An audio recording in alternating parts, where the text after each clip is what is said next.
Okay, on that note, we'll go ahead and get started. Good afternoon, everyone. We'll go ahead and call our meeting to order of our Brawley City Council and successor agency to the Brawley Community Redevelopment Agency.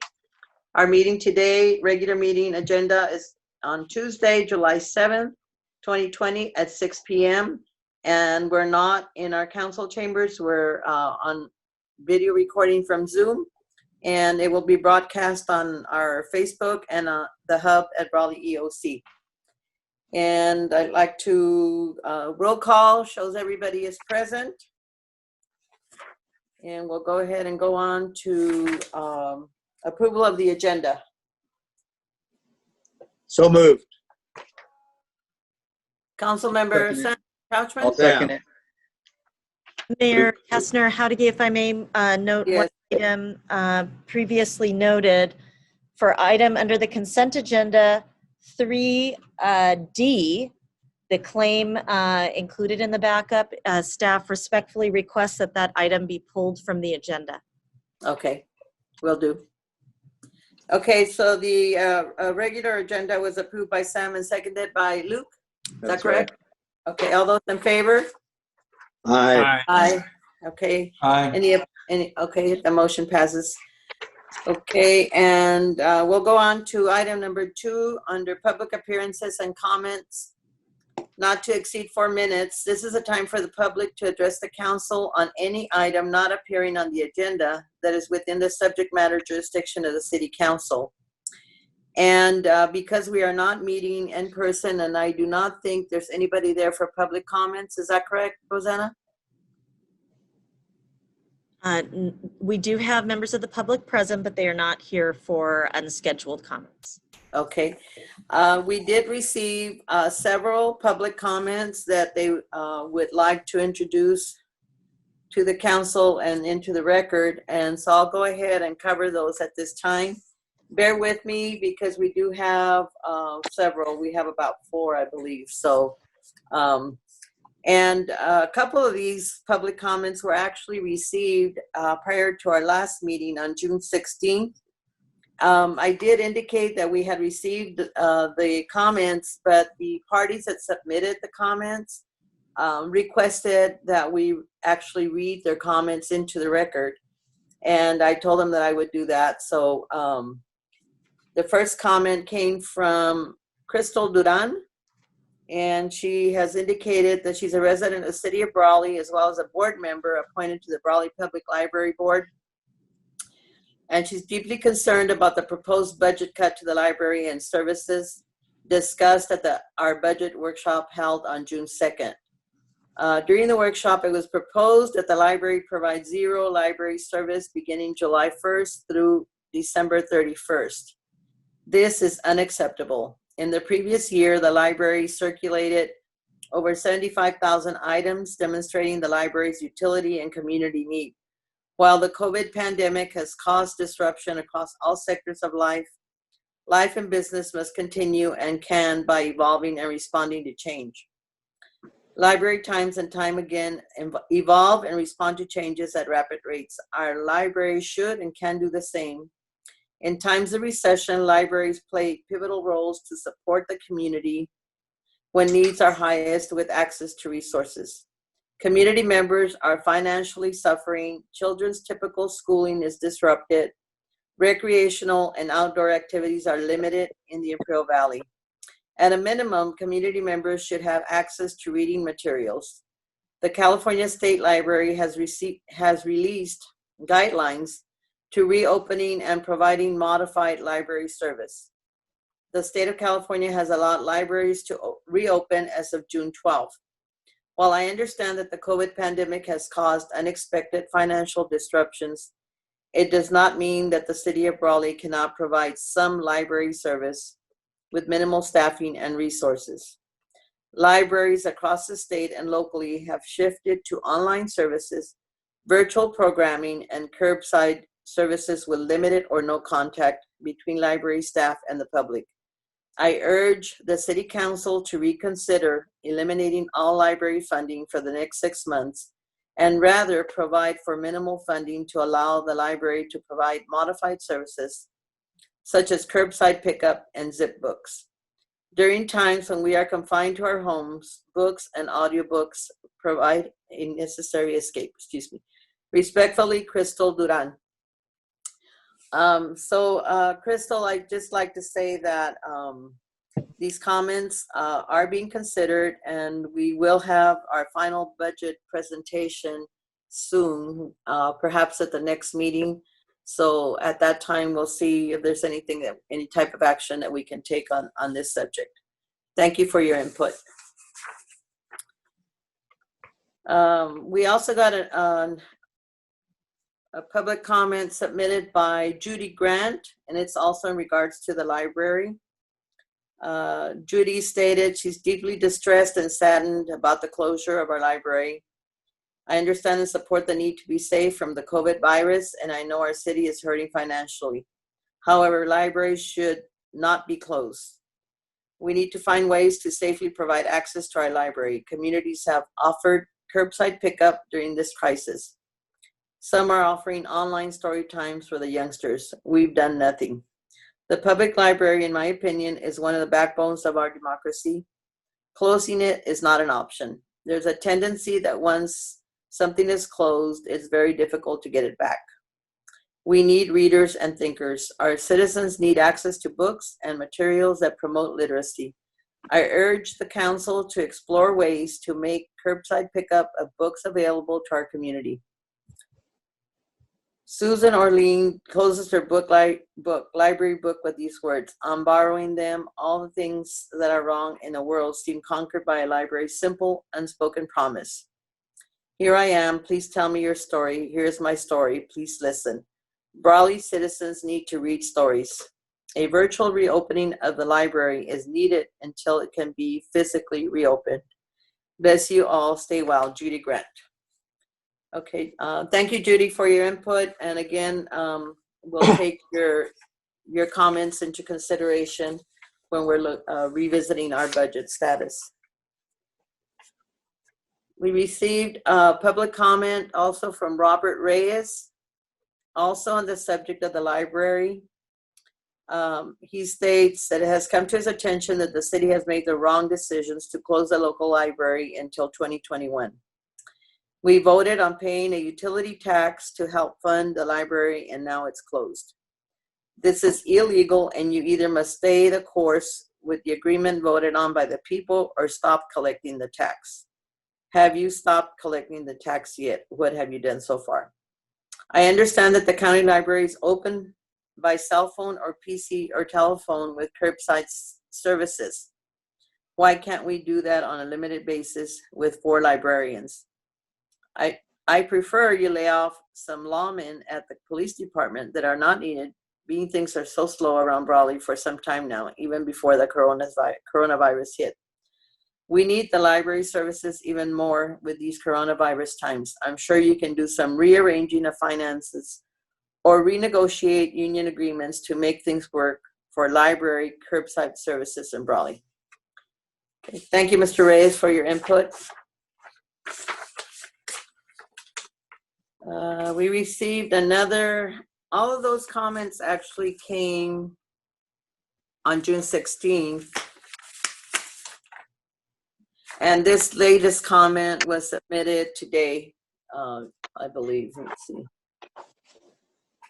Yes, it was submitted today by, I can't see. Hold on here. Elizabeth Lawrenson. And she states, I am writing to let you know of my concerns about the public library being closed. I feel there is a reason that the library sits in the middle of the city, and that reason is because it is an integral part of the city. There is also a branch of the library over on the east side of the city, which is bustling with activity the 3 evenings a week it is open. I think the longer the library is closed, I mean completely shut down with no activity, virtual or otherwise, like it is now, it will be forgotten. And someday we, the people, will be saying, yes, we used to have a really nice public library. I don't want this to happen. Stay safe and well. Sincerely, Elizabeth Lawrenson. Okay. Again, Elizabeth, I know you also are a board member, so we thank you for your input, and we're taking all of these important comments into consideration. I just wanted to clarify, Rosanna, she indicates that the Del Rio is open. That's not current, right? That was before. I think it's a description of prior to the Prior pandemic to the closure? Okay. services Right. being offered. Okay, that's what I thought. Thank you. I just wanted to clarify. I didn't know if she thought that that one was open or not. Okay, the next public comment came in today, and it has to do with fireworks. And this one I will try to keep it, it's a little lengthier, but it's submitted by Marianne Vasquez Moreno. And she says concerns for the city council. As a resident of Brawley, she's truly invested in the community. She's a resident and an educator in the city of Brawley, and she's very concerned over the number of illegal fireworks that have been lit in the city. And she says she understands there's very little that can be done to control the purchase and lighting of these fireworks, but her greatest concern comes when I follow the rules and regulations put out by the city and I am given the runaround. So she goes on to give an example. She indicates that for the last 3 or 4 weeks, she had been hearing lighting of illegal fireworks in her neighborhood.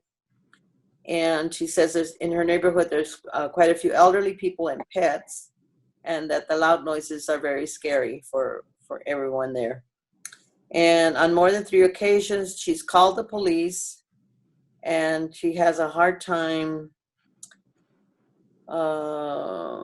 She indicates that she doesn't have the exact address from where the fireworks have been lit.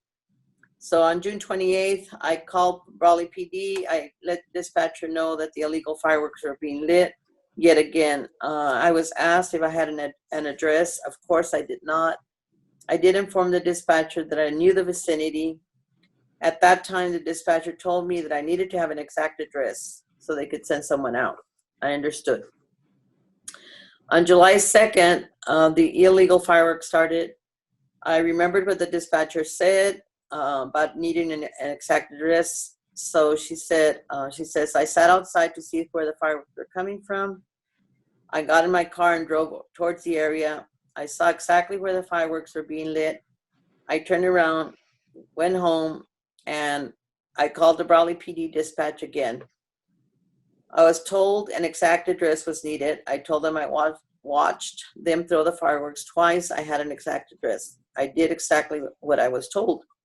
The dispatcher said that in order for the police to do anything, they needed to physically see them light the fireworks.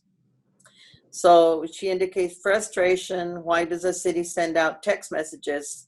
City of Brawley, illegal fireworks cause injury, property damage, and distress for residents and animals. Report illegal activity to 760-344-2111. As a citizen and proud resident of Brawley, I tried to help and did my part. I saw and got the address, called and reported it. For what? It wasn't enough. What is enough? Injury, fires, deaths.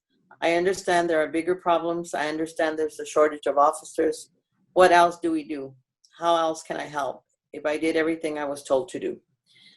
And signed, Marianne Vasquez Moreno. Mayor Kastner, it may be helpful to note that I was contacted on the last reference date. Unfortunately, we had a traffic collision that ultimately involved a fatality on Dogwood Road near the IOD substation. So unfortunately, our officers and public safety personnel were tied up for an extended period of time that prevented our address of fireworks-related calls within this specific window on Thursday evening. Okay. I know sometimes that information is difficult to share on the spot with callers as our communications center attempts to juggle a variety of priorities. Okay. Thank you, Rosanna. And perhaps Mike, our fire chief, may cover a little bit about the process or procedure for addressing that particular issue when he's on the agenda. Okay, we have a couple more public comments. The next public comment is actually is related to our public hearing that is on the agenda. Do we cover it anyway or not? As a suggestion, that item can be considered when the public hearing is opened, and that is a letter submitted by Mr. and Mrs. Leal. Right. So go ahead and do it now or during that, when we get to that agenda item? It is suggested that during the public hearing it be considered. We do have one additional public comment from Ms. Kathy Sullivan. Okay. Okay, the other public comment is from Ms. Kathy Sullivan, and that was introduced today to the council. It says, does the city council give complete authority to city departments to, on their own volition, charge or increase any rates, fees, or exactions that department chooses? Or is each department required by the city council to get ultimate specific authority by action from the council for any creation or increase in any fees, rates, or exactions to be enforced by that department? The city attorney directed me to the internet website where Brawley's ordinances are located. I would like to know where in the Brawley, California Code of Ordinances is there the process to follow to require a dedication of right-of-way. I found under section 23A.24 information on determination of land dedication or fee criteria. I also find under section 23A.27 procedures for land dedication. I found nothing about dedication of right-of-way. Could you let me know where in the ordinance this can be found? If the city council requires that departments get prior approval before setting or increasing rates, fees, and exactions, then when did the city council give the planning department the specific authority to initiate an exaction to require that property developers in the B Street area dedicate a 30 feet right-of-way to the city for a future B Street, and that if they did not agree to do so, deny their property planning application? Supreme Court cases Nolan and Dolan come into play here. I have been asking this question and requesting supporting documents for 6 months and have yet to receive a definitive answer or been given documentation. Either the planning department had specific authority from the city council or it wasn't required. Simply telling me that the city council had not taken any action on my proposed subdivision and where the city subdivision ordinances on property development are located on the internet, or some listing of duties of the planning department, does not answer the specific question I have been asking for months. Under section 23A.4 of the Brawley Code of Ordinances, titled improvements, generally it states that city standard streets shall be constructed within all subdivisions to provide for adequate ingress and egress. How many more years will property developers in this area have to wait to get adequate ingress and egress on B Street? It's been 21 years since the city stated that B Street to Best Road was a goal. How much longer before it happens? I will be unable to enter or exit my property onto a future B Street. This future B Street would run alongside my property, which would preclude any ingress or egress to or from my property directly to B Street. My only means of entering or exiting my property is Best Road, and the city planning department can confirm that. Thank you, Kathy Sullivan. So thank you, Ms. Sullivan, I read the whole detail because it is a pretty complex issue, and this is submitted to our legal department, to our attorney for review, and also to our council. And if we have any feedback for you, Mr. Smurden will probably get back to you. Thank you. Okay, we'll go ahead and move on then. Thank you for your patience, everyone. I did want to give everybody the respect of reading their public comments since we're not able to meet in person. So we're moving on to item 4A, scheduled public hearing. Conduct public hearing for Paddock Apartments Site Plan Zone Change General Plan Amendment. And it's number SP 20-01, ZC 20-01, GPA 20-01. Madam Mayor, prior Yes. to that item being heard, we do have a consent agenda Oh, I'm sorry. Yes, we do. I just for skipped it. action. Okay, let me go back. I'm sorry about that. Skip that. Okay, I need an approval of our consent agenda of items 3A, B, and C. This is George. I make the motion to approve the consent agenda, including items A, B, and C, excluding D. Okay, I second that. This is Sam. okay. All those in favor? Aye. Aye. Should we Any do a roll? opposed? Should we do a roll call on that? Do Should we need to a do roll call? We'd be happy to offer that. Councilmember Couchman, Aye. Councilmember Wharton, Aye. Councilmember Nava, Aye. Mayor Pro Tem Hamby, Aye. Mayor Norma Kastner Hadigi. Aye. The record will reflect 5 yeses and 0 nos. Thank you. Okay, I guess all that reading of public comments threw me off. Sorry about that. Okay, we'll go ahead now and open, conduct the public hearing for Paddock Apartment Site Plan Zone Change, and General Plan Amendment, 1603 Mayland Street. Do we move forward with the ordinance, or do we, are we opening up for? Mayor Kastner Hadigi, we do have a presentation by our Development Services Director, Gordon Geist, and we also have representatives for the applicant present this evening. Prior to opening of the public hearing, it is staff's recommendation that you permit an overview to be provided for both the council and the viewing public. Thank you. Okay, Mr. Geist? Yes, thank you, Mayor. Council members, Gordon Geist, Development Services Director. This is an application for a zone change and general plan amendment and site plan for the property at 1603 Mayland Street. This property is about little less than 3 acres in size. I did some research on this property in the past and kind of passively, even before this application was submitted, just wondered why it was kind of left out of that previous subdivision. Probably had to do with financial conditions and such. So property, it would be almost financially, infeasible to develop it as R1. It would require a full street, and because of the width of it, it would not be able to have as many properties facing that street as you have on 18th Street for the minimum size of those lots.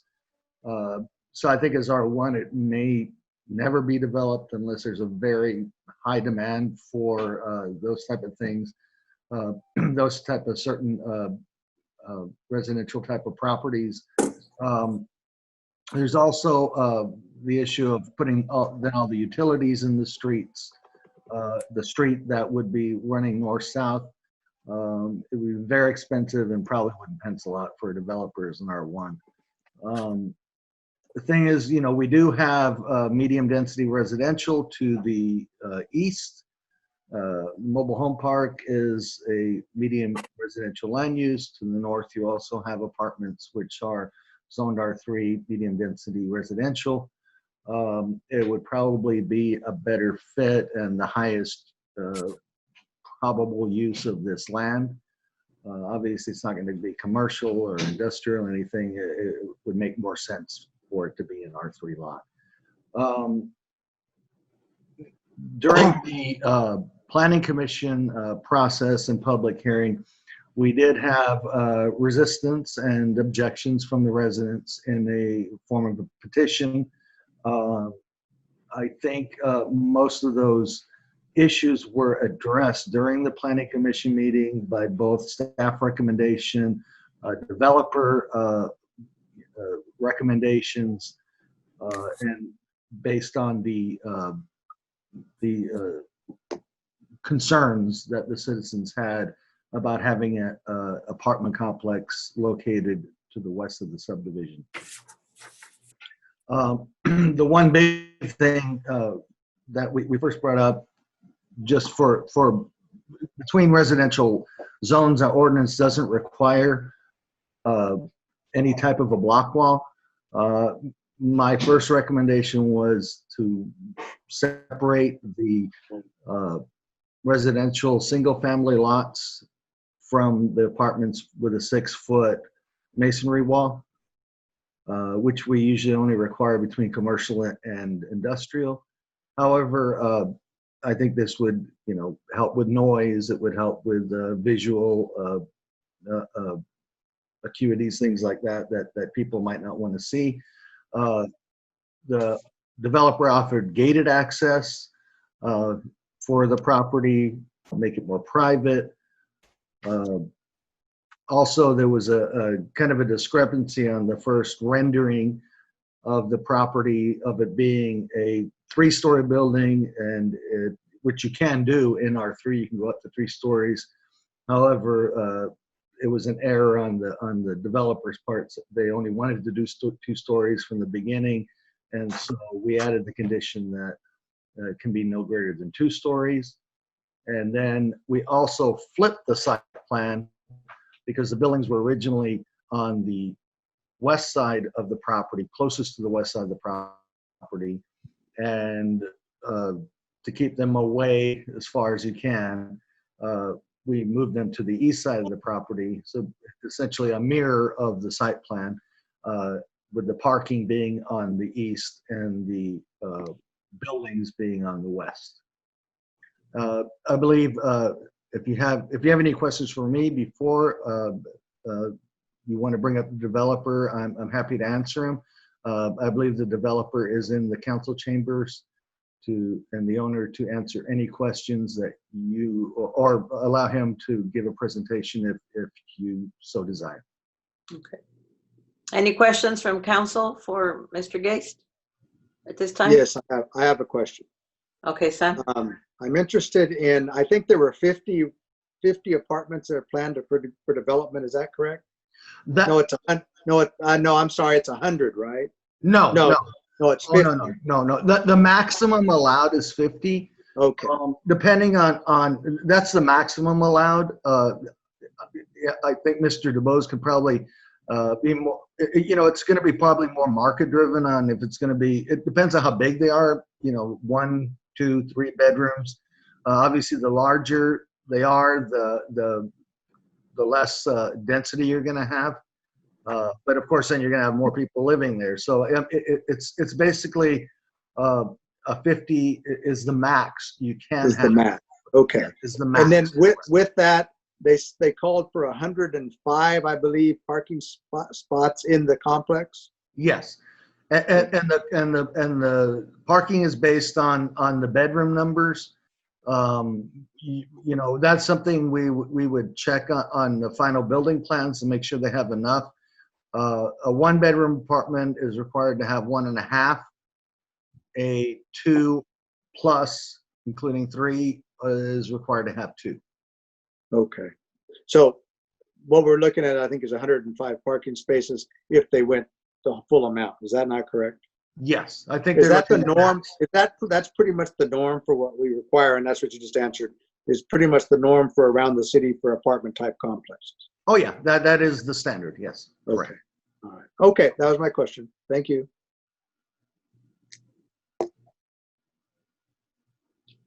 Okay, do we want to have Mr. DuBose? Are you? Yes. Okay.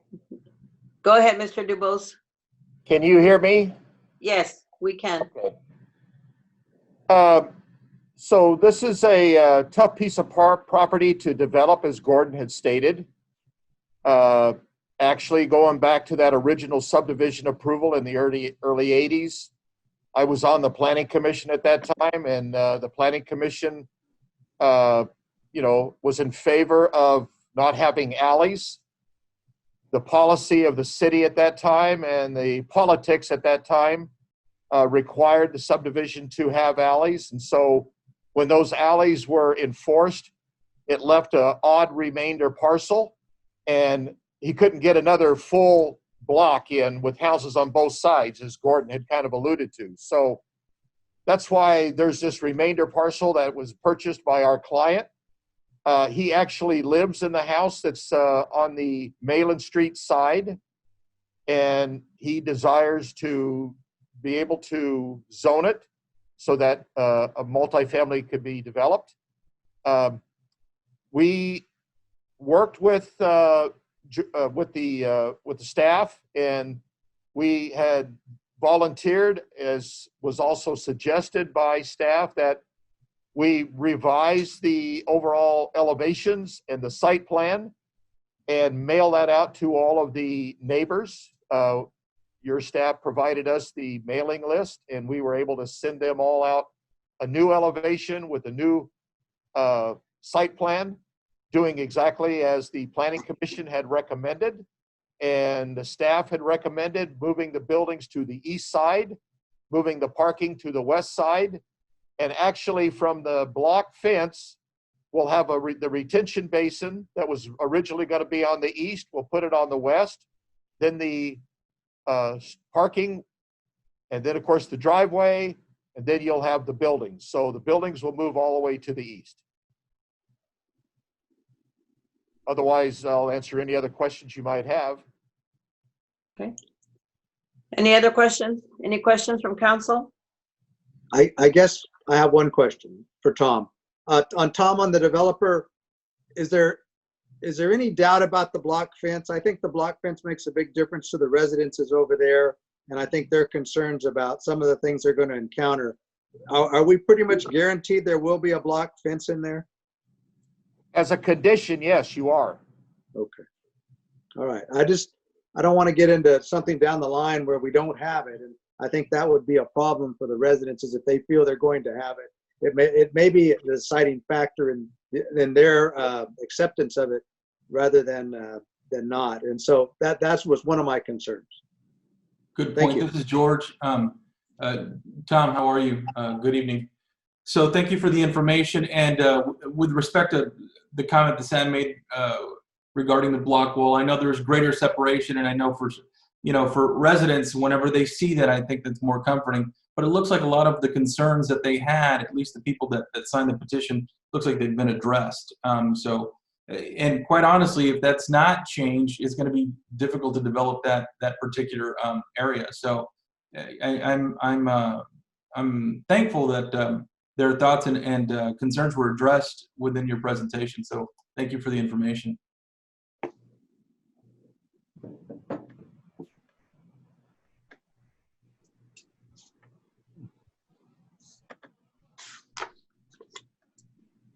I don't think we have any other questions. I had looked at the concerns from a lot of the residents that live there on 18th Street primarily. And I think most of the changes were done after the Planning Commission meeting or during the Planning Commission meeting. So all of that was addressed. I do have a question for Gordon, if you can jump back on. Yeah, hold on. Sorry. Go ahead. I was trying to figure out how to put up the exhibits here, but Okay. I'm sorry, I'm not quite as skilled as I used to be. It's okay. It's just a question. Maybe you can just give us some feedback with respect to, obviously, the developer's wishes and the concerns of the residents in the area. Is there anything else that we need to be aware of, Gordon, as we make this decision here tonight that you would be concerned with? No, I wouldn't be. There is a public comment, but I can address that from my perspective.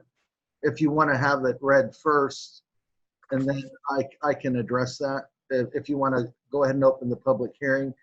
Again, I'm sorry about the not being able to put up my Yeah, we have the copies, but I mean, Yeah. anybody watching the video, Yeah, well, they can always request. as you see copies. that there's three exhibits. One is the current condition of the property. You see the aerial. It's a vacant lot surrounded by developed area. The second one is the site plan that shows the buildings that have been moved to the east side of the property. Mhm. And the third are the elevations. And again, like I said, these were sent out by the developer to all of the residents that we notified within the 300-foot radius, because we did give them the same addresses that we use. We're just required to put out the public notice. If people ask for any more information, we always we have it on the website too. We always direct them to the specific staff report or anything that they need. Or if they need anything more emailed, more information, we always, let them know that if we have it, we'll definitely give it to them. It is noted for those who may be viewing the meeting live that the link to this posted item does include the exhibits as named. And we've got our trusted IS manager trying to work his way rapidly through locating those exhibits, and appreciate your patience for just a moment. So they are located online, Rosanna? Yes, they On were. the agenda? Can you just post the link on the hub? Yes, it as is we're- there yeah. with this actual meeting. Good. It's actually placed there and available at this time, and we are referring to pages that begin on page 70 is in the agenda link. Thank you.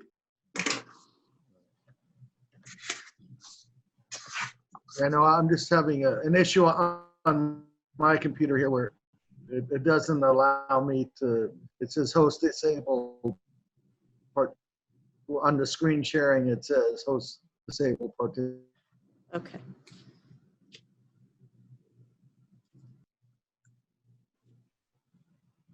Do you want a couple more minutes to see if you can get it going, or do we want to move on with the public hearing?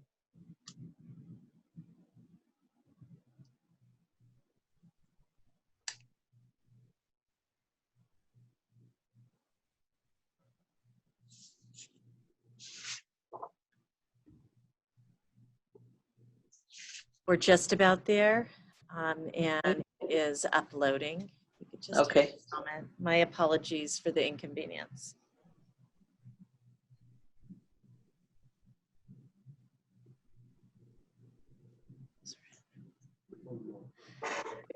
You could do the location map first, please.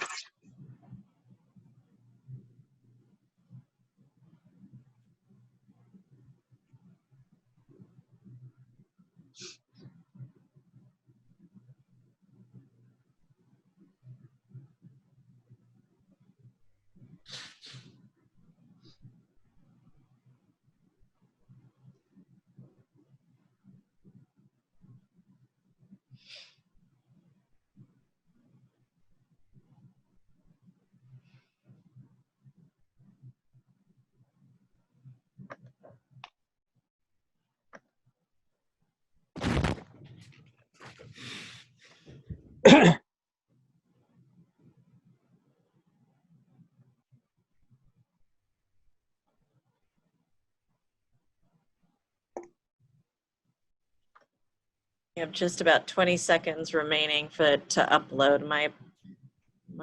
There we go. Let's see.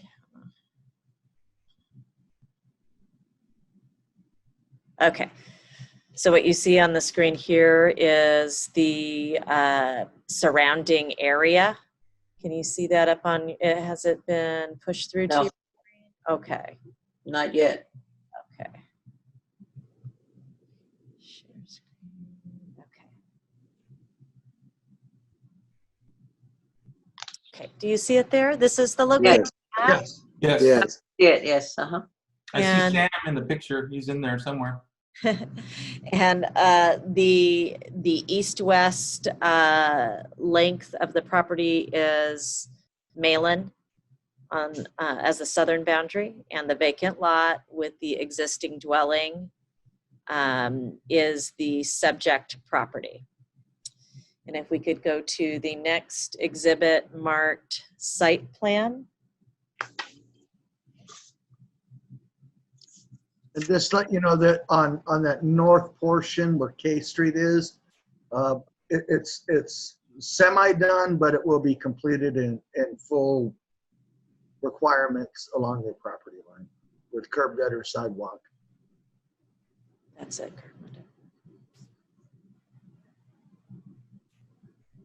Okay. We may Yeah, need we to saw shrink the size. So as described by both Mr. Geist and Mr. Dubose, what occurred between the Planning Commission public hearing and today is the mirror image of the project orientation. The parking lot is now along the western edge of the property as opposed to the eastern edge, and the apartment units can be found along oriented north to south on the eastern half of the subject property. And to the east is existing mobile home park, and the petitioners referenced in earlier comments reside in the R1 zone designation to the west. Okay. Mhm. Okay.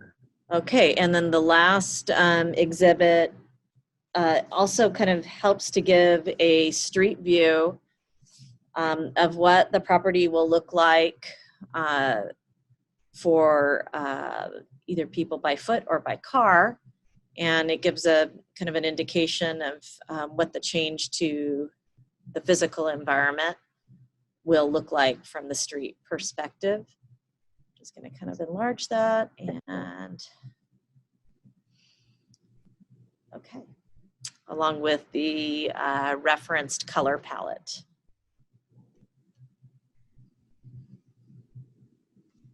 Okay, and those are the exhibits that we are glad for the applicant to have provided to assist the community and council with better understanding the proposed project. At this point, it is staff's recommendation, if there are no further questions from the council, to open the public hearing portion of the agenda.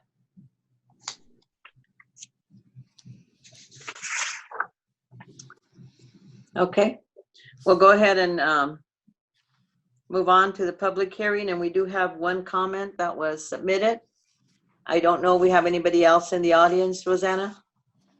We do have members of the public in the audience, but they are all associated with the project application. Okay. Okay, so I'll go ahead and read into the record the public comment. It's from Rudy and Carmen Leal. And it reads, as a concerned citizen, we, Rudy and Carmen Leal, oppose the APN 1603 Main Street project. Our neighborhood will greatly be impacted with increased traffic and possible accidents to our children. Currently, we have the complex that was built across 18th Street, and the traffic coming from that direction is highly dangerous. My husband has even called the police due to the high rate of speed of those cars coming over to get to Mayland using 18th Street. Our primary concern is the safety of our children. Due to the high rate of speed, we have had various cats killed, and they just keep on driving. My daughter was almost hit by a driver going way over the speed limits. Please consider our concerns. We say no. Thank you, Rudy and Carmen Leal, 665 South 18th Street, Brawley, California.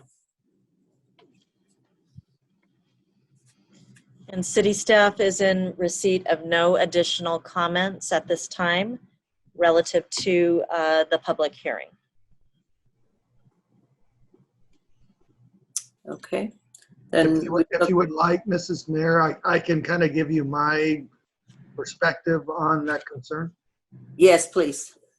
Well, I think since this project will have two accesses, one on K Street, one on Malin, it would be very unlikely for anybody to exit either of those exits and backtrack down 18th Street. Mostly, you know, if they're going to exit to the north, they're probably going to Eastern Avenue.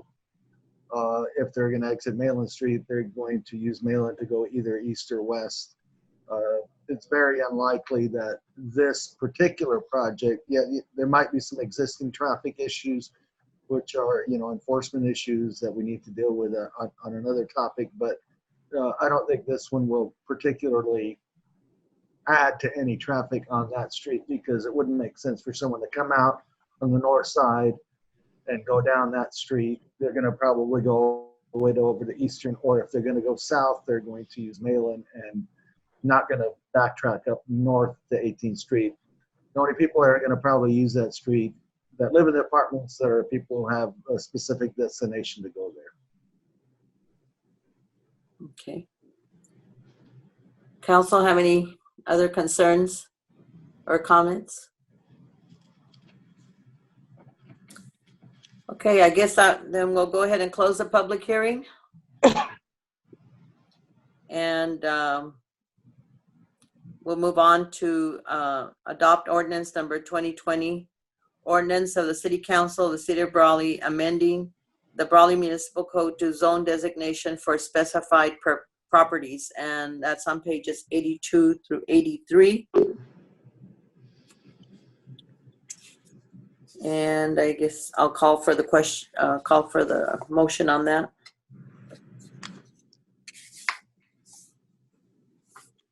Do I have a motion on that, adopting that ordinance? Or do you want me to read the ordinance? Do I need to read the ordinance? I think we understand it. Does anyone need more information on the ordinance, or is that clear? I have a question prior to making a motion or before one is made. Gordon and staff members, Rosanna and Gordon, was there any, with respect to the comments that were expressed, was there any feedback once they were told about the changes? Can we maybe address that prior to making a motion, please? Yes, actually, the initiator of the petition that was submitted to the Planning Commission, and I guess I can give the name, it's public, it was Manuel Sevilla, and he went around the neighborhood, and, you know, at first, you know, it's kind of a shock. They're going to say they're going to put apartments here. Like I said, you know, I kind of expected this and was already preparing for mitigation measures prior to the public hearing, and I even discussed them with the developer prior to that these may be things that come up during the time of the public hearing for Planning Commission, which they did. And I believe after we applied those new those recommendations from the Planning Commission to be conditions of the property, and like I said, there will be conditions. It doesn't matter if this is entitled this way. If somebody in the future buys this property, the conditions run with the property. So the block wall, they would still have to do it. They can't just go in and submit a new site plan without following these conditions. So we did get a call back from, both me and my assistant had contact with Mr. Sevilla after that, and they seemed pretty content with the idea of the mitigation measures that we were recommending be applied to this project. Thank you for that clarification. Okay, I'll go ahead and entertain a motion for the approval of the or adoption of the ordinance. Considering the feedback we heard from city staff, I'll make the motion to approve the item. Okay, is there a second? I'll second it. The sound. All those in favor? Motion by Councilmember Nava, seconded by Councilmember Couchman. All those in favor? Aye. Aye. Are there any opposed or any abstentions? Okay, the motion carries. Thank you. Okay, and then there's a second. Was that a 5-0 vote, Thank you. Mayor Howdy? Yes, it was. Okay. Do we want to do a roll call? Or are you, it was 5-0, sorry. I don't know if you voted. Did you vote? Yes, I did. Yes, Okay. Great. I voted in favor, yes. All right. Thank you. Okay. So we'll go ahead and move on then to the following resolution of the City of Brawley, City Council of the City of Brawley, California, amendment to the City of Brawley General Plan, and that's on pages 84 and 85. Did you have an opportunity to look at that?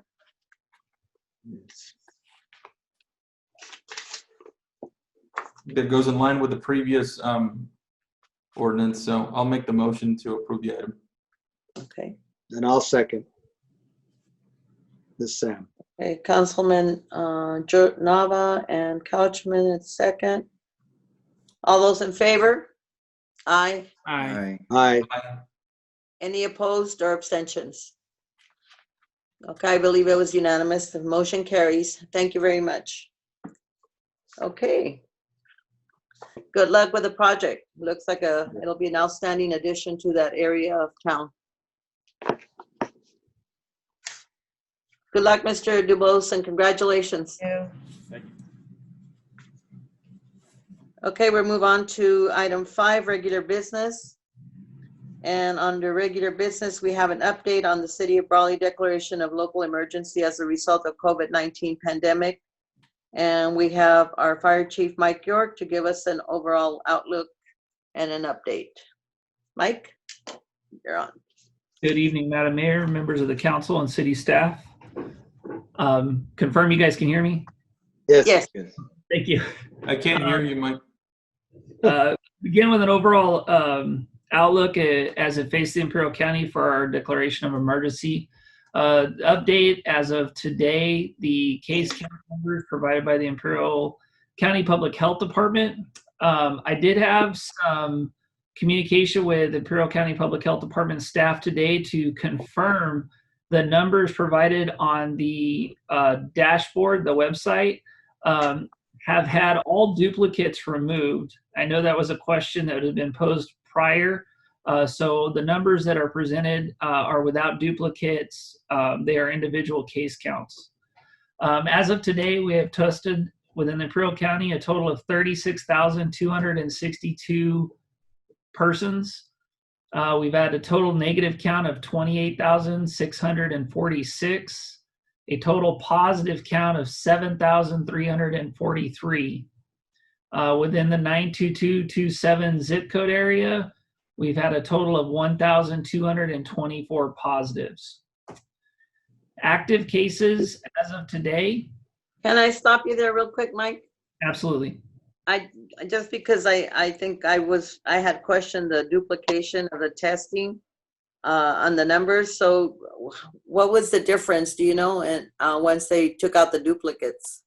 The duplicates are removed before they're posting, according to the Public Health Department personnel. Okay. All right. Thank you. Go ahead. You're welcome. As of today, we have a total of 1,033 active cases. The good news is the majority of those are recuperating at home. They're not in a facility at this time. We do have 89 that are currently hospitalized, 20 of which are in ICUs. We are utilized by the Imperial County dashboard. At this time, we're not utilizing any of our surge capacity, which is good news. We have 36 of the 76 available ventilators in use. 32 of those ventilators are confirmed COVID positive patients. As of, I believe it was yesterday, we have tallied 526 patients that have been transported out of county for treatment at alternate sites in other counties.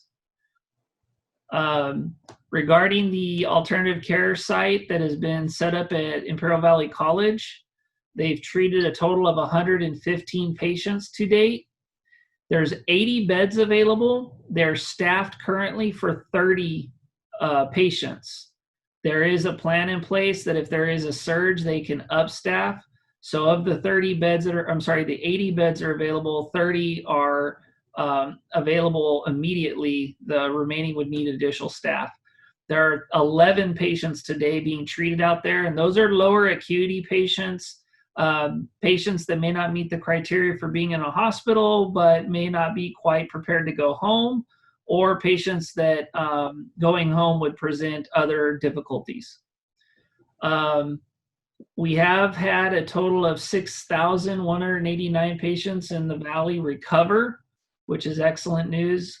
Unfortunately, and condolences going out to all families and friends that have lost loved ones and people they hold dear. We've had 121 deaths now. The 70 to 79 age range still remains to be the most affected in deaths. The state EMSA, or Emergency Medical Services Authority director, is actually in the Valley today, or one of his representatives, is in the Valley today working with the hospitals to increase ICU capacity. Moving on, Mexicali, being a close partner with ours, their report, as of yesterday, they have 5,480 positive cases. 302 are active. Unfortunately, they have had 926 deaths. Their dashboard is up and running just as well. Very excellent resource for that. Excuse me.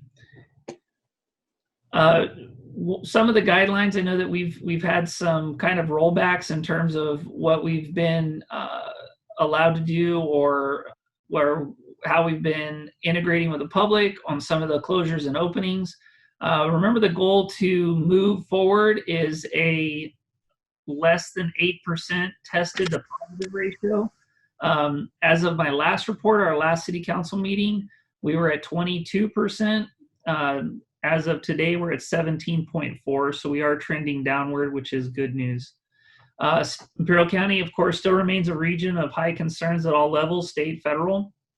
We do have personnel from the Centers of Disease Control, California National Guard, California Medical Assistance Teams, and Cal OES have all provided personnel into the Valley to help with our situations.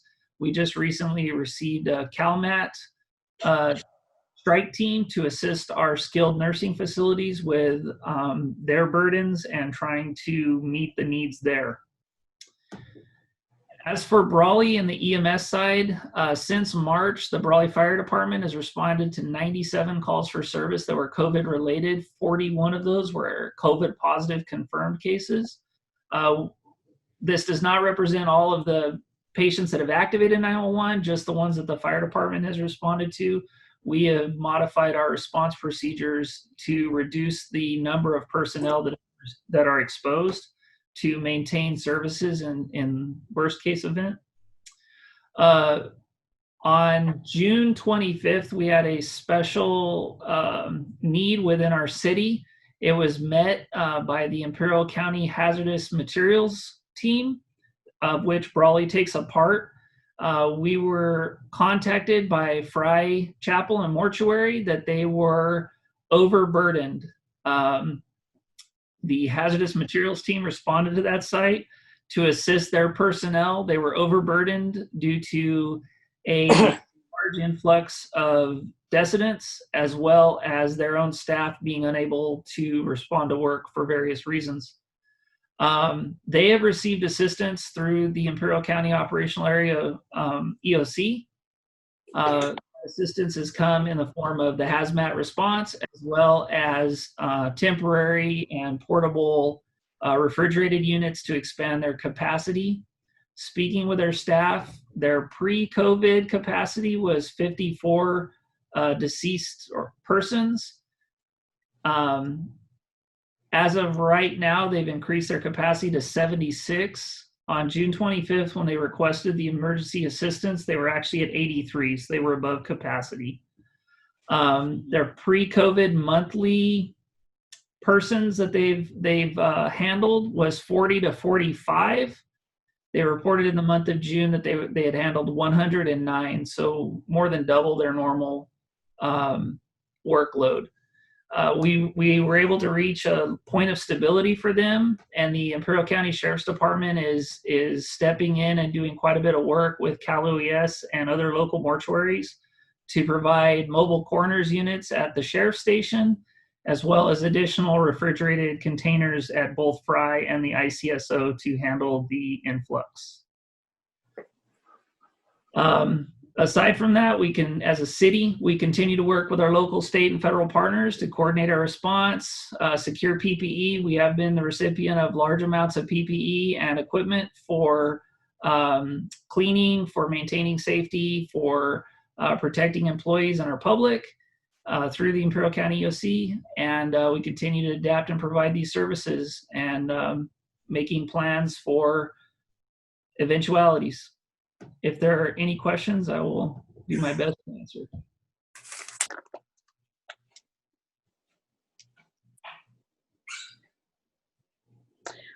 You mentioned that Mexicali now has a dashboard. Do you know the address to get that information easily? I can share it. Not sure that that's something we would want to put on the hub, or I can share internally with you. It's a link, but I can certainly share that with staff and members. Okay, that's fine. Just go ahead and send it to us, because that's something that I find it, but it's not easily. I think I usually go just on the internet and find it in there. But if it's easier to send it to us, then we can have it available. Will do. Any questions from council?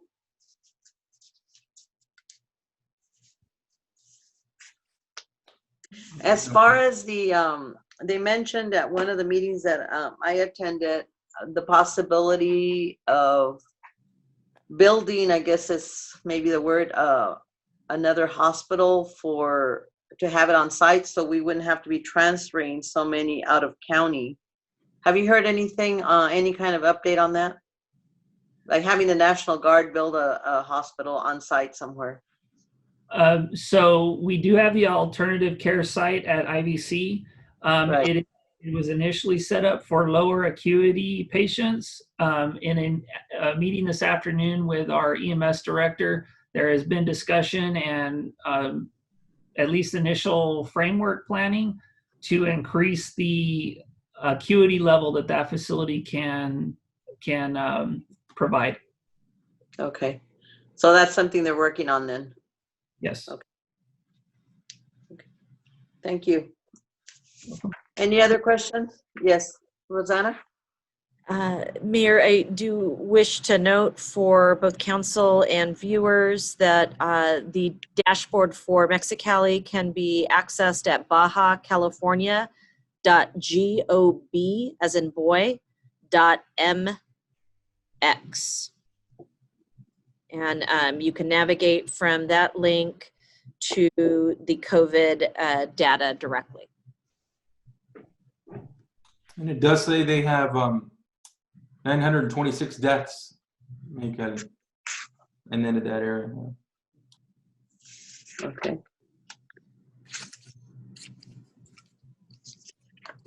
And in our packet,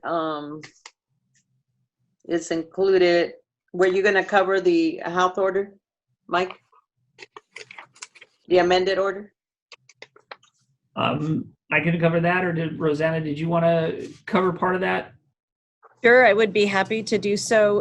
Included in the backup for this item for easy reference is last week's issued amended order of the health officer. And what it represents is the county's response to the state's encouragement to roll back. So there were kind of two paths that could have been taken. One would have been a pure rollback to the prior stage. What instead was packaged was a rollback that still allowed for some of the low risk activities to continue, and some other restrictions to apply.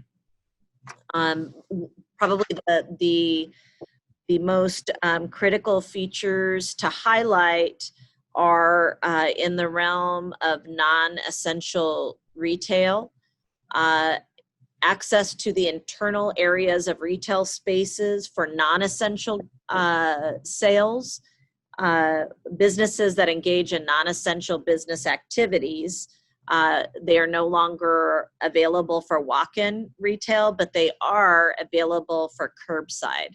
So what we have seen since this order was issued on the 26th is many of our local stores that have begun responding to the changes and operationalizing some of the new features, definitely well underway and in progress. It is also noted that a topic near and dear to many Brawley residents also included rolling back some of the activities associated with places of worship. The big change that occurred with this health order amendment is that no indoor services are permitted. So you may recall that as we moved from one stage to the next, we had the opportunity to allow for congregations up to 100 people to be accommodated based on the physical space of a gathering location.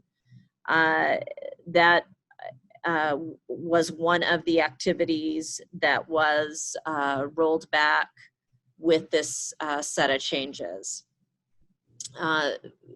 Council will also note, and I'm sure is quite intimately aware, that the county took a very strong stance encouraging all local agencies to pursue enforcement of the provisions of the health order. They are asking for all local agencies' support in ensuring compliance. And this includes a number of key features, as all of our places of work are now, and places of public access in general, face coverings are now required in all of these settings, and enforcement is expected as a part of the provisions of this amended health order. We got through the challenges of the 4th of July holiday.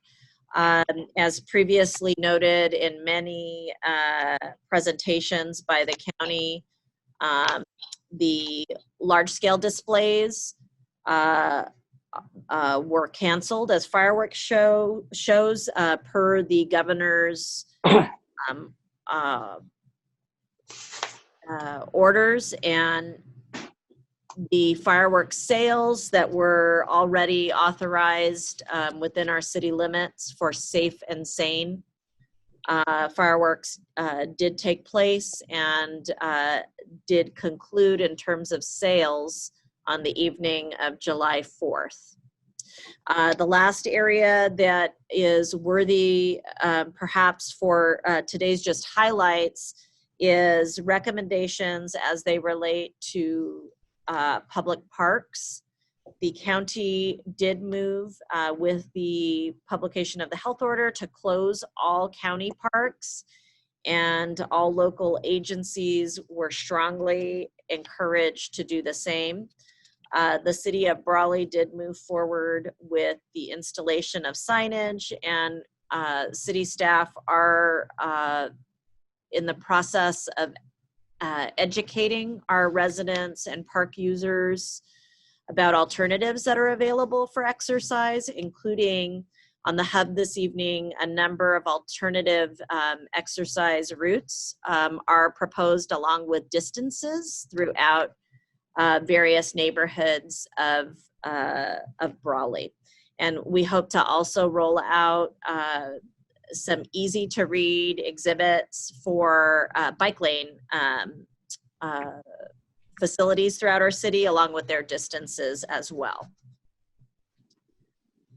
Included in the backup is also what we refer to as the COVID-19 emergency plan, which outlines how city services are being modified in the context of the pandemic.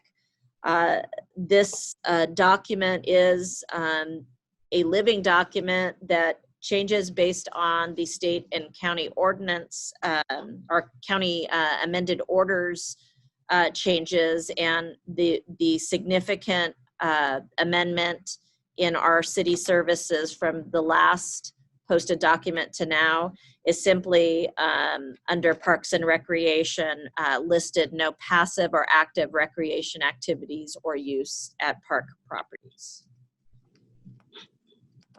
And with that, concludes my comments. Our Chief, Mike York, may have some additional comments to add. I believe you covered all of the health order changes, and I think that concludes my report if there's no other questions. There was one, I think you did mention it, Rosanna, but it kind of one that maybe a lot of the businesses on item 4B, where it talks about entities that are permitted to operate through curbside pickup and delivery shall not allow visitors to enter into their buildings. And I know there was quite a few businesses that were doing curbside, but they were also allowing people to walk in and place their orders and then walk out of there or wait.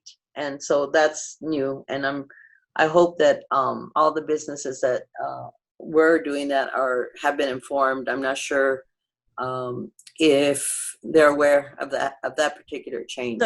I have a great success story to share on that front. On Thursday evening, the city received a referral from the County Emergency Operations Center regarding two businesses that had been reported as not yet having modified their services. So between Chief York and myself, we had the opportunity to visit those two businesses on Friday. I'll allow for Chief York to give his account of what occurred with his place of business. The one I visited was Sally Beauty Supply, and I waited a good 10 minutes outside because they were handling so many orders by phone for curbside. I had to wait my turn. So I tried multiple times to call inside. I could see the staff working phone lines as well as credit card transactions. They had temporary signage put up in the windows directing people to call. The door was clearly locked. And when they did free up to address me, it was through the door, and they asked me to place a call. So I placed a call, asked if I could speak with the manager. He was kind enough to step out, and I was able to express the city's appreciation for his work in transitioning to curbside. It took a day's time for him to operationalize the order. So, I think that's an absolutely reasonable transition, 24 hours from health order being unveiled to seeing the actual change in the business practice.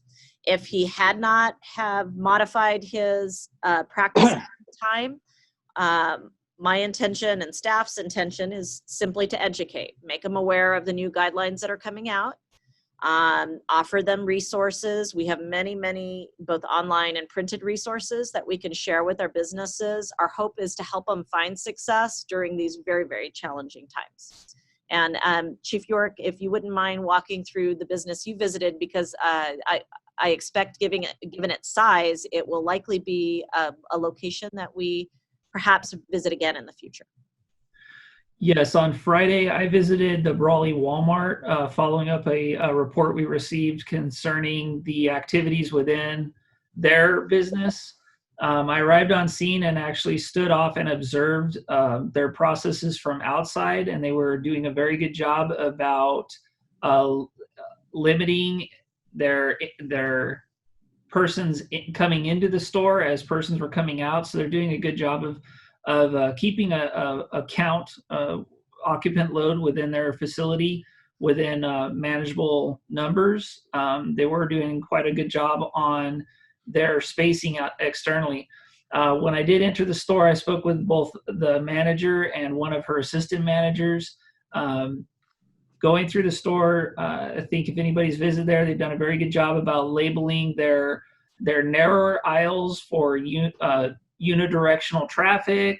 There are signs set up for requesting people to obey social distancing. There are stickers on the floor to assist with gauging those distances. When I spoke with the store manager and we talked through some of the issues and the complaints we had received. She stated that their biggest issue that they have are people that will wear the face coverings to get in, and their door monitor, I'll use that word, was actually denying people access if they didn't have the proper face covering. But the store manager stated their biggest issue is people that would wear their face covering and then remove it upon entering the business, which is difficult. Many of these guidelines that we're dealing with, of course, are going to be heavily dependent upon the public to assist agencies, stores, anybody with following them. The store manager of the Brawley Walmart did state that they'd had pretty good compliance when they did contact individuals that removed their face masks, that they would put them back on without altercation. But that was one of the points of the complaint that we had received. So they're doing a good job, from what I've seen. And again, we offered our services for assistance and education. All right, thank you. Any other comments or questions regarding the new order from council? Madam Mayor, I've gotten a few inquiries about it from some of the small business owners who either, are not up to date online or don't have access to it, that are wondering, are we supposed to be shut down? Can we do curbside, that kind of stuff, namely some of the thrift stores. I don't know if there's a printable document that can be dropped off with some of these smaller businesses that could help with that, or if it just a yes or a no that we can transmit to them. But it starts to kind of get into a micromanagement level when we got to go business by business, because the information's out there. It's a lot to wade through, I think, for some people with the new orders being released. The other comment I want to make, which is just based on the paperwork that we have, the backup material, it strikes me as kind of interesting that of all of the guidelines issued and the types of businesses, entities that are apparently allowed under item 3, out of all of those letters, A through W, the only one that's called out and has, paragraph after paragraph or article after article of exactly how you conduct yourself or don't conduct yourself is the one regarding places of worship. And I just think that's kind of interesting that one is singled out. I understand that, you're talking about a confined area with potentially a lot of people, for an extended period of time, which are all the recipes for passing the infection. But I just think that that's interesting that nothing else is called out and explained in definition or in detail of how each of those entities is to conduct themselves. And I don't know. I think it's a kind of a discouraging message to people that would attend places of worship, that they're being singled out as kind of the whipping boy in this case. I think many people believe that that it is a serious issue and they want to do what they need to do to stay safe and keep others safe around them. And it's unfortunate that this crackdown has had to be focused specifically on places of worship. I'm curious as to the statistics and the science behind it. If there are many outbreaks that can be traced back to places of worship, if that's the intention or the reason for that. Rosanna, have you heard of that? I'd be happy to follow up with the health officer, but I do recall it's probably going on close to 2 months ago, one of the early CDC case studies that was published. And I know it's on the hub, but it's probably, you have to go backwards to locate the actual posting, was a spread event that's used as an example for an early, it wasn't in California, it was somewhere else, but I'm happy to follow up and get back with you on it. And with reference to the small businesses that are making inquiries, we're happy as staff to do whatever follow-up we can to make it as easy as possible. If it's written form, if it's emailing, just tell us the name and we'll be happy to follow up and try to make it as easy as possible. The Chamber has been doing a lot of legwork as well, and we see ourselves as synchronized with the messaging that they're trying to deliver and get into the hands of small businesses so that they've got reliable information on the parameters. Okay. And Luke, if I could add a comment, just with respect to places of worship, I think the reason there's probably a lot of focus on that is because different religions have different practices. So some are very high contact, for example, communion with Catholics, or when you have offerings that you're passing money around or other things. So that's probably why there's more detail into that. I don't know if it's anything that's separating that from any other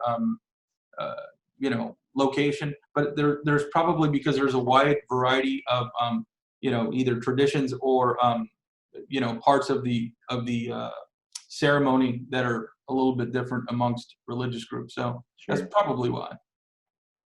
And probably because of the number too of the places of worship and the number of different religious groups that we have in all the communities, and they're so dedicated and they're so accustomed to follow certain things. Like we were, Catholics usually go to church every either Saturday or Sunday, and some of the other religious groups get together even more often. So I think it's probably just to make sure that they all get the same information, is my thinking. Well, my feeling is that it's very tactile. There's a lot of touching, whether it's books, peace offerings, shaking hands and things like that. So it's probably more due to that. But I mean, that's just my and the singing and it's all a lot of kind of entertainment too. So yeah. I did notice that on the document on page item number 8, and I think, Rosanna, you kind of touched on that. It does say that the counties and cities are encouraged to reinvent our public messaging with more aggressive communication campaigns that engage additional community-based and faith-based groups with a toolkit to reorient and educate the community. So basically, I think, we need something out there that's easier to follow than this thing, because it's just very cumbersome and we need something simpler to be able to either hand to the small businesses when they ask for information. So that would be something good to have. If the Chamber's done it already, then maybe we have it available or accessible. Just my opinion, but I think it's really difficult for us to try to enforce, all of these. Number one, we have limited staff. Number two, people also have their businesses to run. So it gets really challenging. I mean, we've had challenges even addressing, closure of parks recently, right? Because that was, something that's imposed on us by other authorities, right? And so it's just very difficult to try, whether we put it in bullet points or whatnot. Every business is different. And I think Luke referenced one, for example, not everybody has the same technology. Not everybody has the ability to take orders online or over the phone or take credit card payments. Sometimes their business is more cash related, right? And so, I think people need to adapt, but it's really difficult to make kind of a one size fits all for everybody, because it's just everybody's different.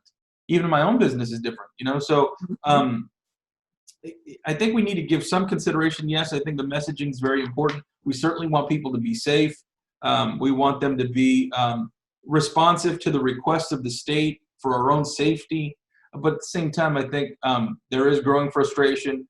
You know, there's been a lot of chatter on social media with respect to the closure of Park. And I think one thing we can message is, you know, there is a directive by the state government, you know, and so there was a letter that was received, and it went out to all elected officials. And so I think that's also important so people understand, like, the reason we're having to make decisions. It's not just something that we're saying, hey, this has to happen, and it's something we're you know, having to enforce, you know, business by business, but there's a reason why. There's a directive. And so, and part of the directive is tied to you know, financial reimbursements, and that's in the letter. So there is that sort of, I don't want to use the word threat, but there is certainly that push to make sure that we abide by that. Otherwise, any reimbursed expenses could be withheld. And I think that the Imperial County stands to, maybe they're risking, if they don't abide by things, multiple millions of dollars. And I know for the city, it's hundreds of thousands of dollars. So, I mean, I'll go on a rant, but I did want to express that because I think it's going to be really difficult for us to enforce it, number one. Number two, to make sure that the messaging's, you know, easy to understand for everybody. Because I agree with Mayor Kestner-Howdigi that the order itself is confusing. And I mean, Luke referenced it as well, you know, with respect to places of worship. It's really long and cumbersome. And I think we just need, you know, something that's much more simple. But I think it's also really important that the public understand and that we express to them why these things are taking place. I think that's probably more, and we may have more cooperation. I mean, we've had major issues with people, you know, they're not abiding by some of these restrictions. Like, we'll put up signs and knocking them down or moving them, and they're interpreting it themselves, like how things are going to work at Catacall, for example, right? They're still using the walking paths. Look at the fireworks sales. I mean, that was, I know that somebody had mentioned like civil disobedience at its best, but you know, there was more fireworks in the air this year than I've heard in, you know, at least the past, whenever we started them again, a decade or 8 years ago. Anyway, I'll go on, but I think we do need to make it easier for people to understand what we're doing. Yeah, and I don't think there's an easy answer. Like Luke says, if they ask him, it's kind of hard. I guess maybe we could carry this around with us and say, see, read this paragraph here. I mean, I don't know. It's just the way that they put these things out. And I underlined the part also that says that we need to post a copy of this order on site to provide a copy to any member of the public requesting a copy. So, I mean, realistically, how many members of the public are actually going to say, I want to see the order? But we can refer to a particular part of the order that's specific to their question, I guess. That's the easiest way to address it. Our parks personnel did circulate this weekend with a stack of the order for anybody who wanted it. I'm not sure anybody requested it, but we did try our best to deliver message points in the spirit of, you know, you may not be aware of this yet, but these changes have occurred and we're doing our best to make everybody aware. I think more than just the order. I mean, we really kind of just, you know, very simply need to explain to people the reason for it, right? Safety of the public, that's number one. That's what's addressed in the letter from the governor. And or even post the letter from the governor. I don't know if it's posted on the hub or not, but let's make sure that that's clear to the public so they understand. Yeah. And the latest letter that came, I may be jumping ahead here. I'm not sure we're going to cover it. The latest letter that came from the governor's office regarding enforcement and teams coming down from different departments. That's important also. So I don't know if that was posted on our hub. Maybe that's something I didn't put it up over the weekend. I focused on the but I mean, because I think it kind of explains to people why we are also making or ensuring that these new guidelines are followed. we're not just saying you need to follow them just because. I mean, there's like George said, the safety and health, and hopefully people take personal responsibility, but also the fact that now there's potential enforcement coming if the rules and guidelines are not followed. So that's another part of the whole. I'm going to chime in there. I don't want to belabor this so we can move on, but I'm just going to say there's a vast portion of the population that doesn't buy into all this as well. So we need to be sensitive. Correct. And hiding behind Correct. the safety card, I got to admit, it frustrates me a little bit because there's still a big segment of the consuming public that's allowed to go shop in retail centers. So I want to point out the arbitrary nature of this.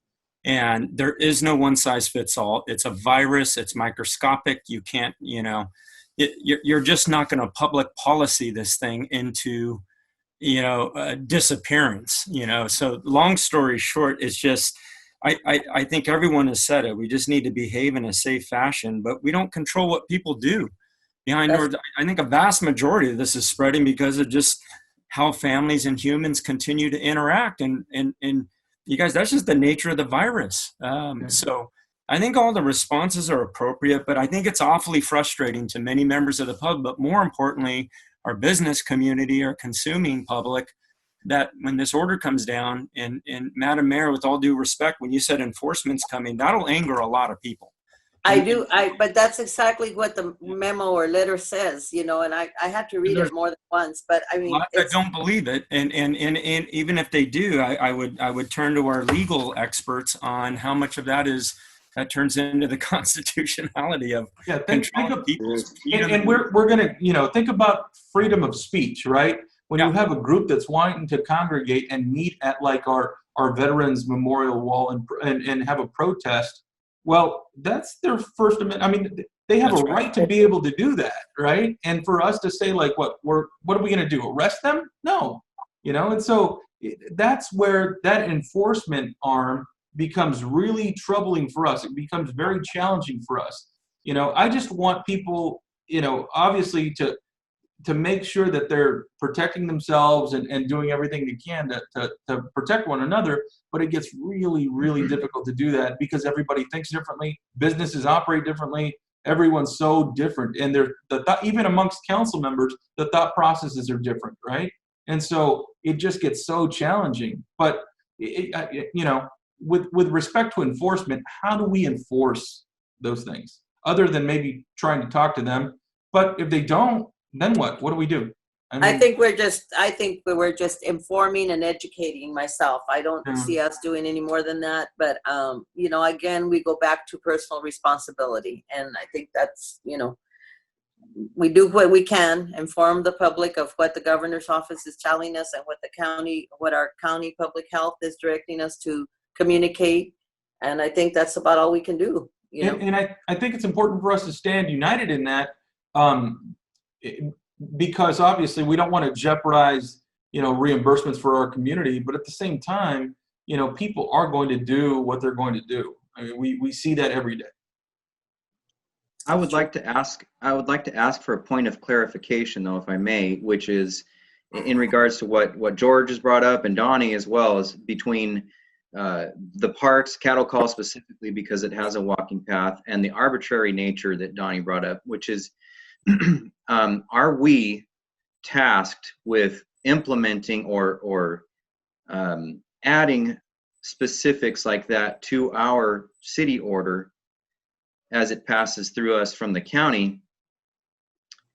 Or in other words, are we the ones that are having to make the decision whether we shut down a park, a walking trail, or is that out of our hands and it's already been decided at the county or at the state level? Because if it's up to us as a city government to make that decision, then I think it's very difficult because of the arbitrary nature of a group of 300 people being able to walk pretty closely together inside Walmart, but a group of, maybe 50 people well distanced walking around Cattle Call Park. To me, there's no logic behind that. You're outdoors. You're not in a confined space. You don't have to be shoulder to shoulder like you are when you're at the checkout line at Walmart. So if that is up to us, I think we need to have a discussion about that. If it's not up to us, we need to be able to say why it's not when people ask us, and have a good answer for that. Because otherwise, it defies logic and science to me. I'm not a scientist, but I've been to Walmart and been right next to somebody, even though we're supposed to be socially distanced, and I'm grateful for a mask at that point. But Well, in the order, this is the way it reads exactly. It says all county-owned and operated parks shall be closed. mhm, Cities located within the county boundaries are strongly encouraged to close city-owned and operated parks. right. So that's the verbiage I used, strongly Okay. encouraged. And I think the other part of that is the possible funding that we may lose if we do not follow the strongly encouraged guidelines. I would love to see a linkage between those two ideas. And if there is a linkage there, if the state is literally saying, if you allow people to take walks around your park, we are going to cut your funding, that would be helpful to see and show people. And Luke, and I'm going to just say it right now very publicly, there is zero data to show that anybody is contracting this Exactly. infection from walking around a park, Right. period. I mean, there just isn't. It's an arbitrary decision, and there's many of them. So Madam Mayor, I think it'd be important to message to the public, if we're going to move off the topic, but these are not our decisions. They're They're decisions. not. They Exactly. have been forced upon us, and we are behind the executive order that has been forced upon us, and whether we agree with it or not. So I think it's fair to say that. And I totally agree, Donnie. That's the reason why I read that, because that's exactly how it's worded. And I feel that we need to support, my personal feeling is that we need to support as much as we can the direction from our governor and the direction from our public health department, from the county, and not risk losing any funding, because we really cannot afford to lose funding. That's my opinion on that. Yeah. But Madam Mayor, if I may interject, in my 23 years of working with the state of California, they won't say you have to. What they'll say is, we strongly recommend, but we're going to check on your funding and not give you any funding. And so they have a tendency to throw it on the locals to make those decisions when they know you can't not make the decision, because they're going to punish you in some way. And so that's been my experience in the 23 years of working with the state of California. And I'm sorry, but that's just the facts in the matter. I don't really see the logic in it. There is no logic in it, but that's what it is. And I don't think there's any solution. Okay. If there's no other comments, then we'll move on. We'll move off that subject. But I know it's a subject for a lot of discussion. Can we move on then? Yes. Good. Okay. Absolutely. All right. Okay. Then we're going to go. Now I lost track. Did we adopt the second resolution? Yes, you did. Okay. Yeah. I'm sorry. You're down. All right. I didn't write that down. Okay. We're moving on to regular business. Another item on regular business. Let's see. The discussion and potential action to award project number 2020-01 Legion Street improvements phase from Evelyn Avenue to Kelly Avenue to Rove Engineering in the amount of $391,291.80. And your backup is on pages 96 through 99. Good evening, Mayor, members of the council. Guillermo Sillas, Public Works Director. Good morning. Good afternoon. Good afternoon. Hi, good afternoon. This item is to award the contract for the second phase of Legion Street from Evelyn Avenue to Kelly Avenue to Rope Engineering in the amount of $391,291.80. With the 10% contingency. We received 4 bids, and we found Rope Engineering to be the lowest responsive bid. So that's the item. Let me clarify that there's state fund in the amount of around $209,000 that will be state participation, and the remaining fund will be from local funds from the city. Any questions that you have? This is George. I have a question. With respect to this project, was there any concern about the lowest bidder?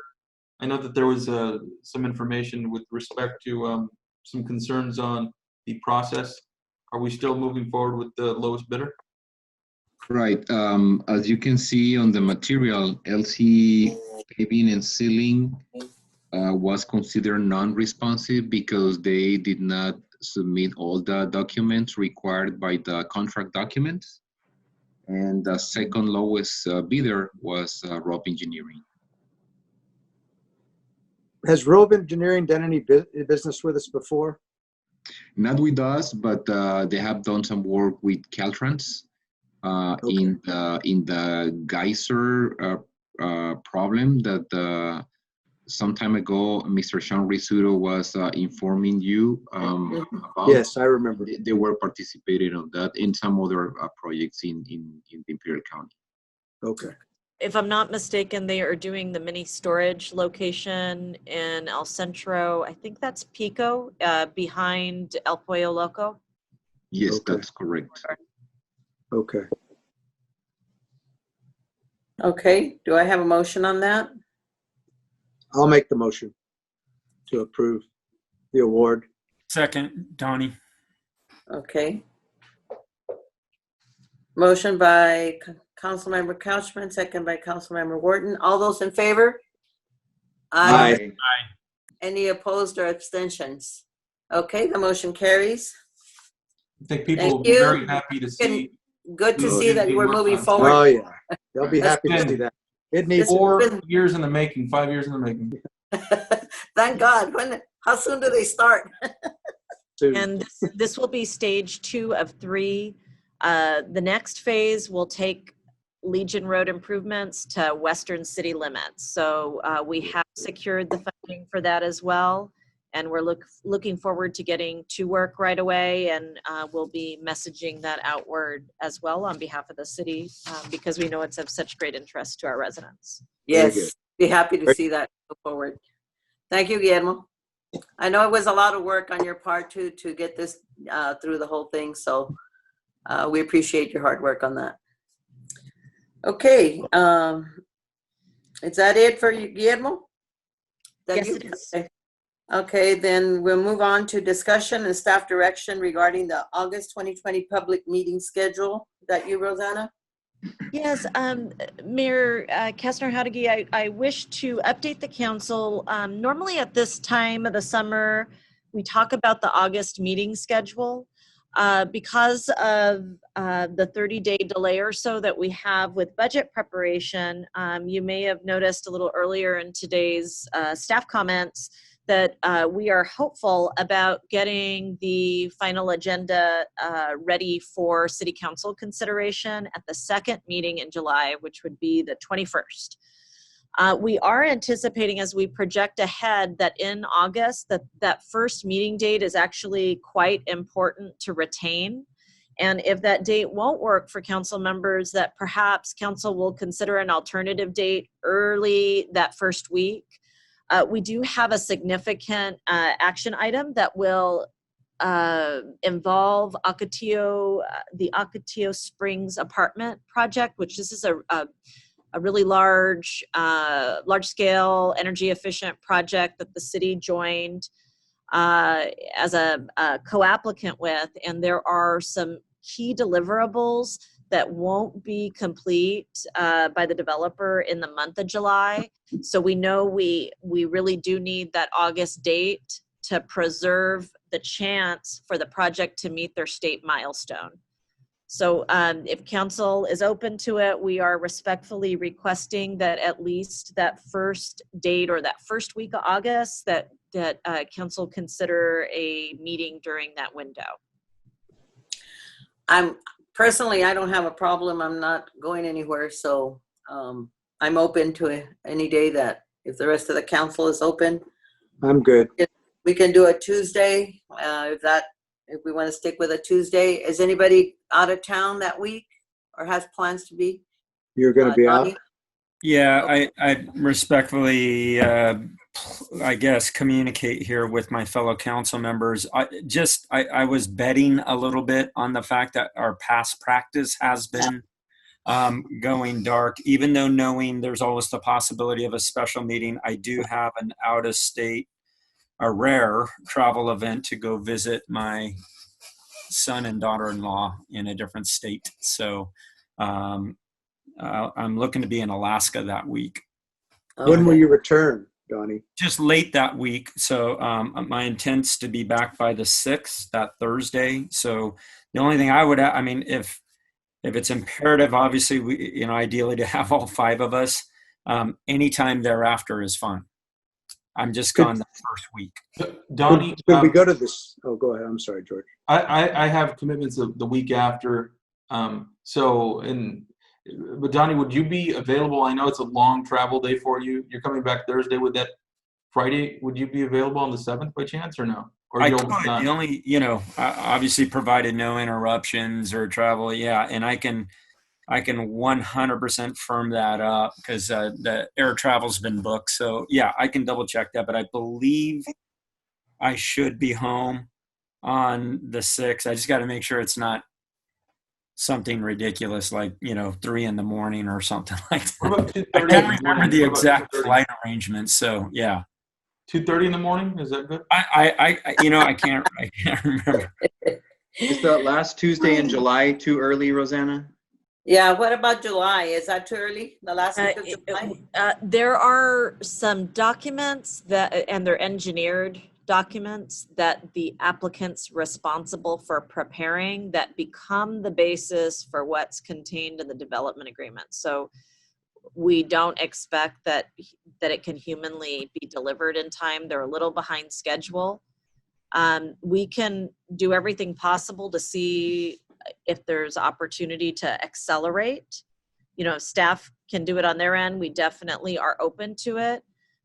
Maybe if we could just be a placeholder in council's mind for at least 3 council members. The action item will ultimately be if I'm not mistaken, it's a development agreement. But that agreement, the basis, what's inside of it depends on the engineering work product and the numbers that come out. And I just thought of something. Being that we're Zoom and remote, what's the reason why you can't participate from afar? Yeah. No reason. No reason. Oh, okay. We could do that. Well, then I'm available. That settles that. We'll just bring you in from whatever you're doing. I'll have a better I'll backdrop. join you, Donnie. I'll put a background that's like really cold looking. You know what I mean? So Yeah. I'll have a moose. there If you you're go. flying- Moose, yeah, put There you some go. antlers on. That'd be Yeah. great. If you're out Yeah. there in a flight, you'll just have to fly in. I mean, I don't know. And I imagine, Donnie, I know we all have maybe some plan to do something different during the month, but Yeah. I don't think it'll take long, right? The meeting itself won't take Right. very long, right? So that gives you some. And Yeah. worst case scenario, if there's 4 of us available, we should be able to handle it, right? Right. Yeah. Right, Right. if there's 3 available, you could do it. Okay. All right. Okay. We're good. Go ahead We're and good. schedule it All then right. for that first week, whatever date is the best day, that first week of August. Do we want to do we want to aim for that Friday or do we want to go back to a Tuesday if Donnie can call in?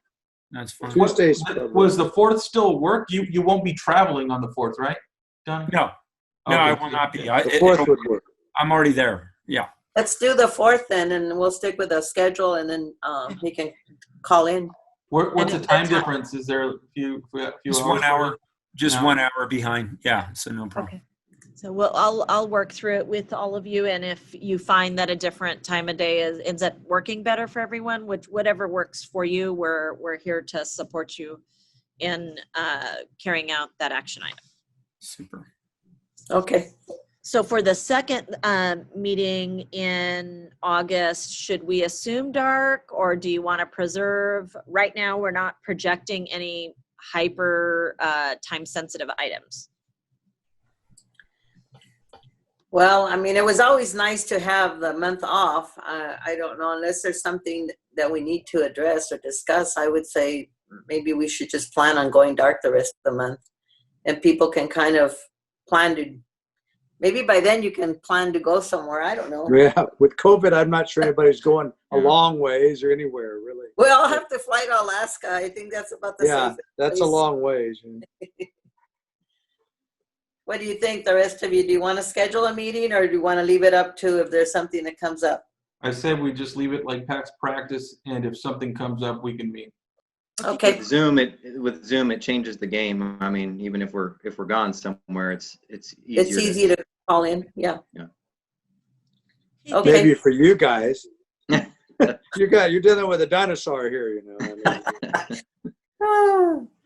We'll help you figure it out. All right, thank you. Not that I'm that much better than you, you know, but I guess I figure it out one way or the other. It is what it is.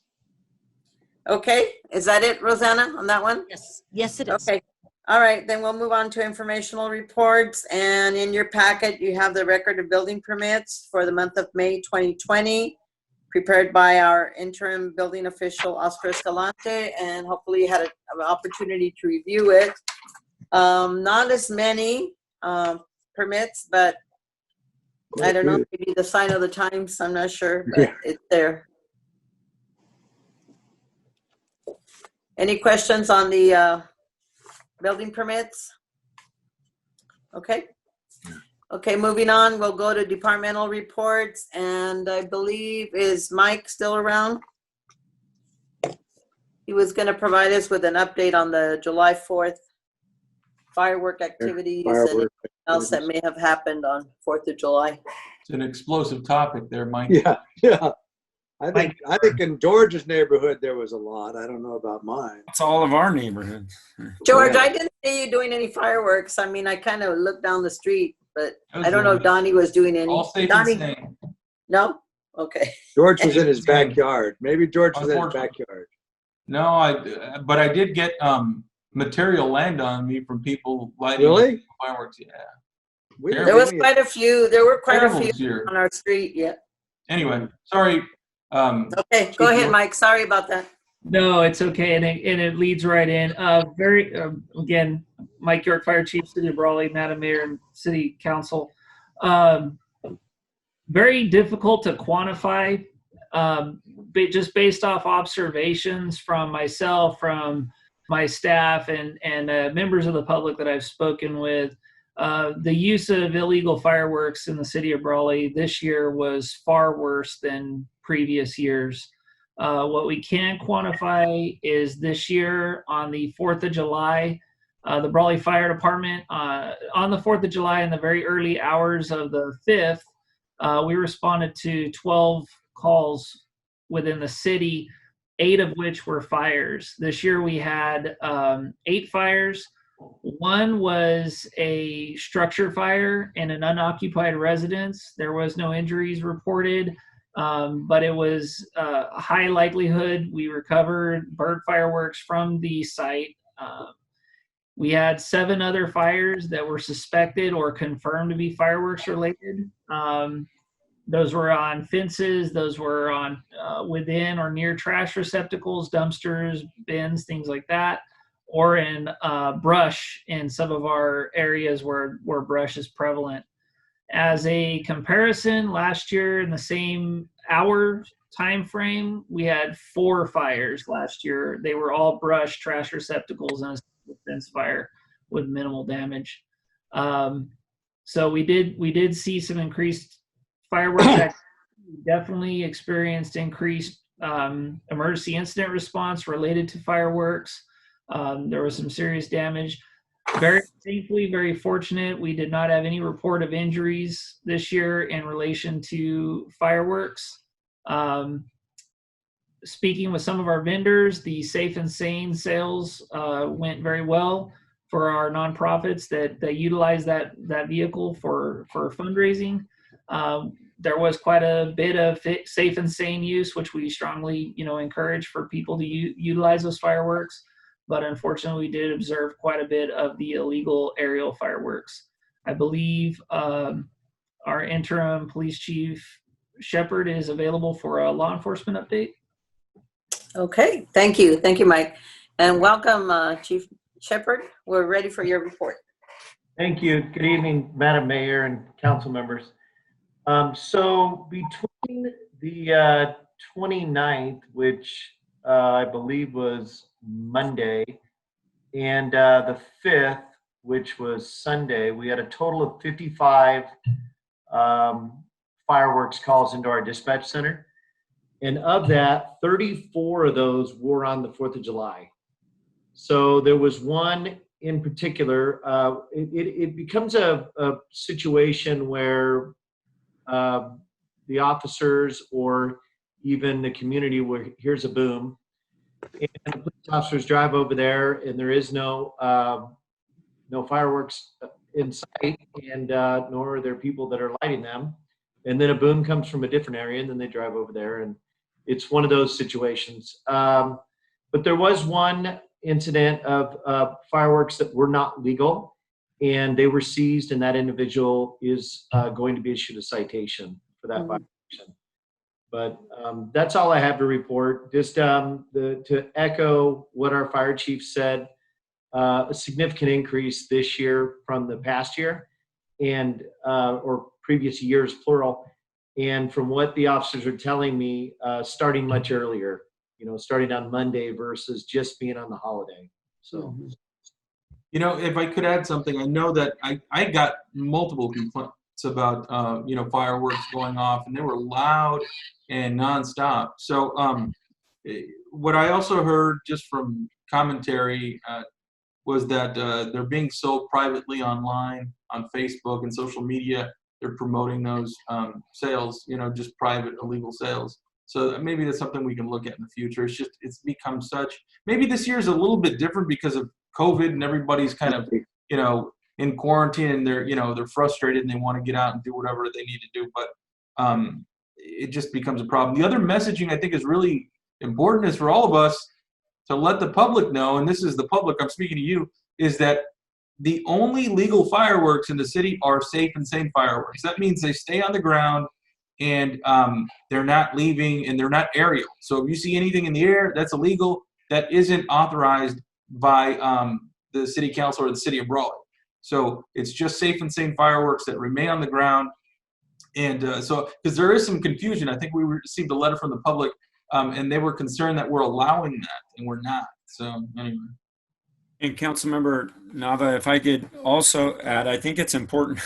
I've heard that even on the national news that all across the country this was an issue, even more so than normal. So even some of your most urban areas had really big issues with illegal firework, not only discharge but as well as sale. So I think it's been another one of those, call it black market, or the states where you can legally purchase them. I think it seemed like there was a huge escalation there as well. So again, I think we were reflective of what was going on all across the country. And Madam Mayor. Yes. If I may I think. to my Go ahead. Go ahead, Mike. Sorry, I think we're getting backed up here.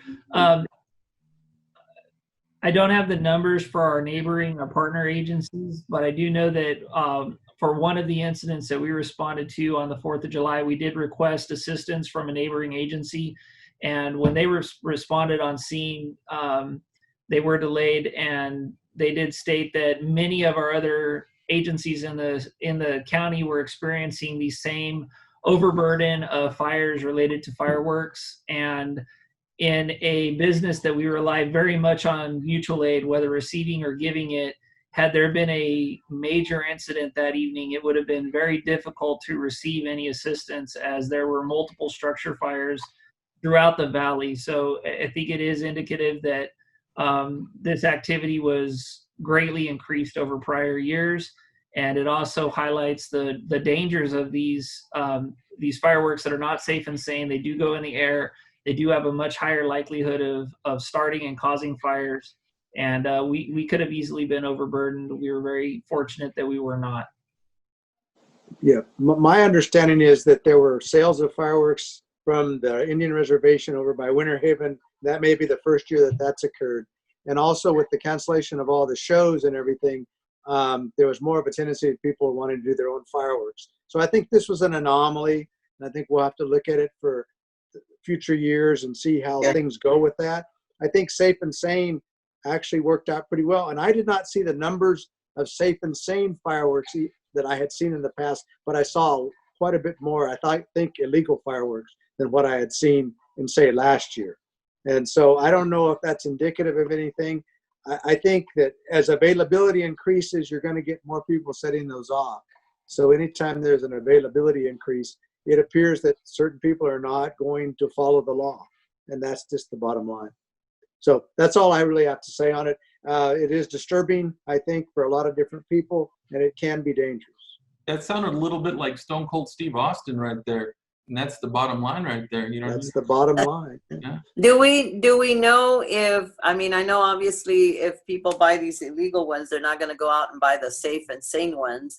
So how much were their sales affected, I wonder? Do we know how they did? Does anybody know yet how they did? The nonprofits that had the booths? Mike, do you know? Oh, I was told by one of our sergeants that one of the booths, well, a couple things. They had a anonymous report that one may have been selling illegal fireworks, and so they were going to check up on that. But then they had also been told that at least one of the booths had sold out of most of their products. So I don't know about all of them, but one in particular that they were looking into. So The two booths that I did have discussions with regarding their sales, or when discussing some of the parameters, they both stated that they had done very well on they had the best opening day they've ever had, and that they were doing very well. No numbers, but they did say that they did very well. Okay. Well, I mean, we permitted the sale, so we're hoping they did well, because otherwise that would kind of defeat the whole thing. That was also questionable by some as to whether or not we were going to be able to allow them to sell the fireworks. So that's good news if they did well. Yes. Okay. Okay. Do you have anything else? Thank you both. Thank you. Okay, then we'll move on to the monthly staff report for July 2020, prepared by our Personnel and Risk Management Administrator, Shirley Benitez. Welcome, Shirley. Good to see you. Thank you. Madam Mayor, Council Member Shirley Benitez, Personnel and Risk Management. Your report's on page 102. Not many changes. We still continue to recruit our 3 fire captains. We have testing on July 23rd, and that will be moving forward at that time. And we have 3 people in backgrounds for police officers, so we're still working on that as well. And of course, I'm here to answer any of your questions.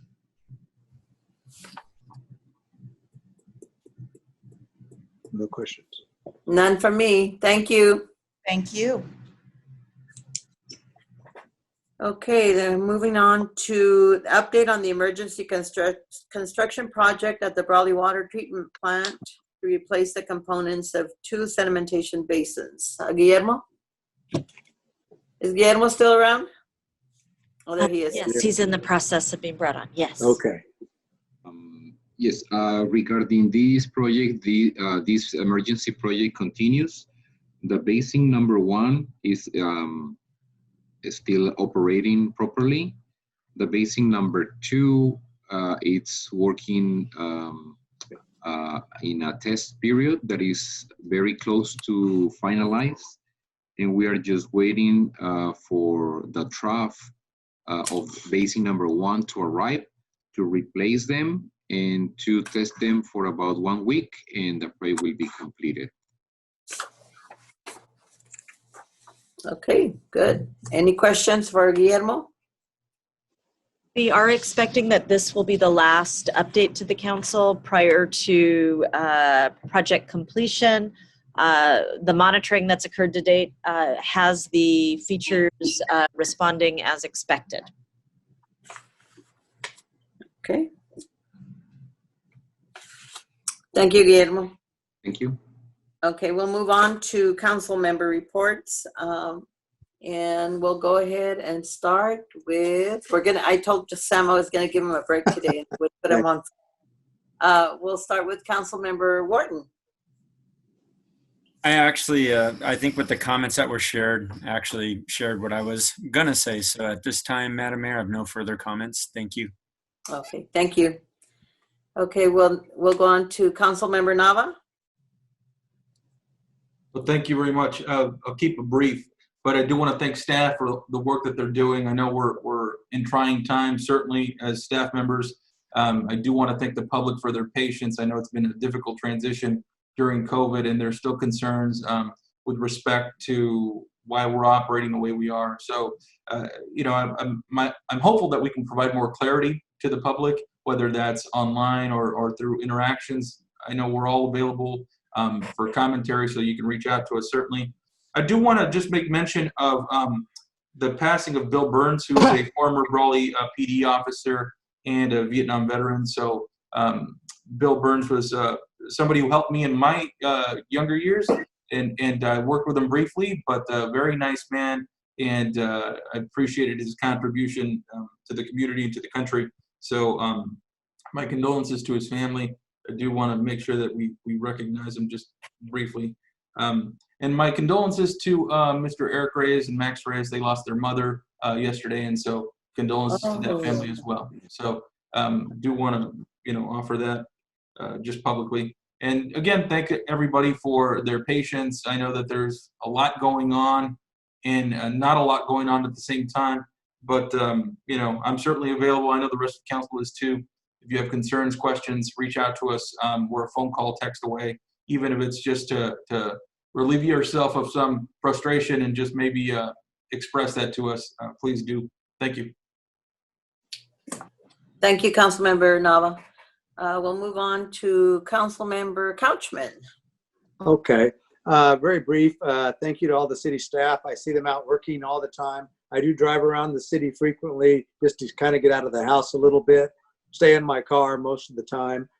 They've had a few things that they've had calls on, and a lot of services being delivered out there, a lot of road work going on over on Allen Street, etc. And I know the city staff are around and doing that they're paid to do, and also doing much more than probably what they're paid to do on an ongoing basis, and they do it very well. Just pretty much pretty normal, everybody kind of staying in. We did have a lot of the fireworks going on. I was here for that. I think the people in the Brawley are kind of blessed that we have a small town. Many of our businesses are open, and many of our restaurants are doing takeout and those types of services, and they are surviving. But I think that they're hanging on. But I do hope that things get better, and I hope and I pray for that, for the city and for our community here and the community all over the place. I think it's a good thing that we live here, and I have to say that, and I've lived here all my life. So with that, I'll say thank you, and that's my report for you. Okay, thank you, Councilmember Couchman. Mayor Pro Tem Hamby. Thank you, Madam Mayor, and I appreciate the robust discussion we've had this evening, and I appreciate the other council members for keeping it brief and yielding their time to me. So with that, I would just like to list a few things here. I was contacted, as maybe some of you other council members were, by Martin Islas from the American Legion regarding the protest or rally that they wanted to hold at the Veterans Memorial we have here in Brawley, or at the kiosk. And I replied with an official answer, which is that, you know, everything is basically closed down, you know, for if it's non-essential. And I think that his group took that as a slight, that what we are saying as a council and as a city is that the cause that they are wanting to rally for is non-essential, and that's certainly not my perspective, and I don't think it's what the rest of the council believes either. It's simply, as we talked about with the park situation and the church situation, that we're being forced to comply with guidelines that are not what we would otherwise choose. That being said, I do still believe what the Constitution says about that the people have a right to peaceably assemble, and it doesn't make a caveat for whether we're in pandemic conditions or not. So certainly, I appreciate the fact that we're not talking about enforcement within our own city and our own police department. We may face that with the state. I don't know, but I'll be surprised if it comes to that. But I also am glad that our efforts are educational and not enforcement or punishment. I also was contacted by a resident, Carol Jostmeyer, who has concerns about the homeless as the heat really gears up, and not having cool centers that are readily available or as available as they have been in the past, and wanting to see if there are shower facilities available for them. And I am responding to her. And then, of course, as most of you I got calls from various residents regarding the closure of walking paths at Cattle Call Park. And I appreciate the discussion we've had about that tonight. And, there again, I would say that I appreciate the fact that we're educating and not enforcing. As we talked about earlier, the questions regarding what kinds of businesses are allowed to be open. I would like some clarification on that, just so that I can answer this specifically. With stores like the thrift stores and the smaller mom and pop shops that we have on our main street in downtown, I think the confusion is that we were never moved up to a less stringent level. And so when the governor's order came back that, okay, now we're backing things back down to phase 2A, I think that confused people. And so people are wondering, can I do curbside sales or curbside pickup as, say, a thrift store if someone calls me with a specific item that they want?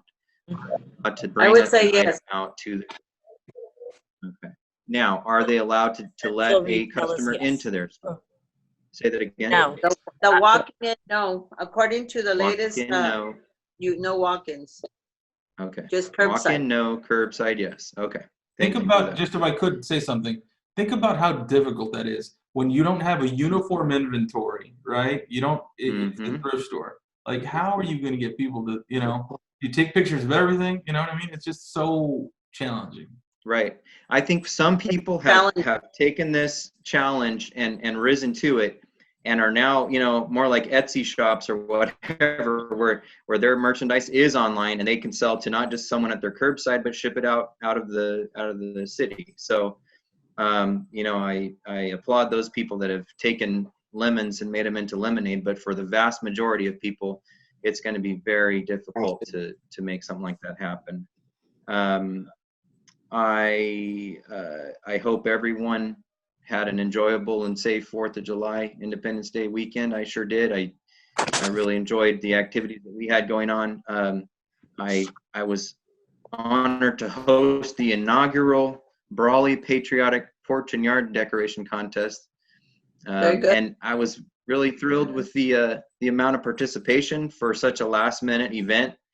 We had 20 houses that participated all over town, and we had 4 judges. 3 of them were veterans, and one of them was Stacy Burns Easterling, the daughter of Bill Burns, who we named the contest in honor of, as George mentioned him.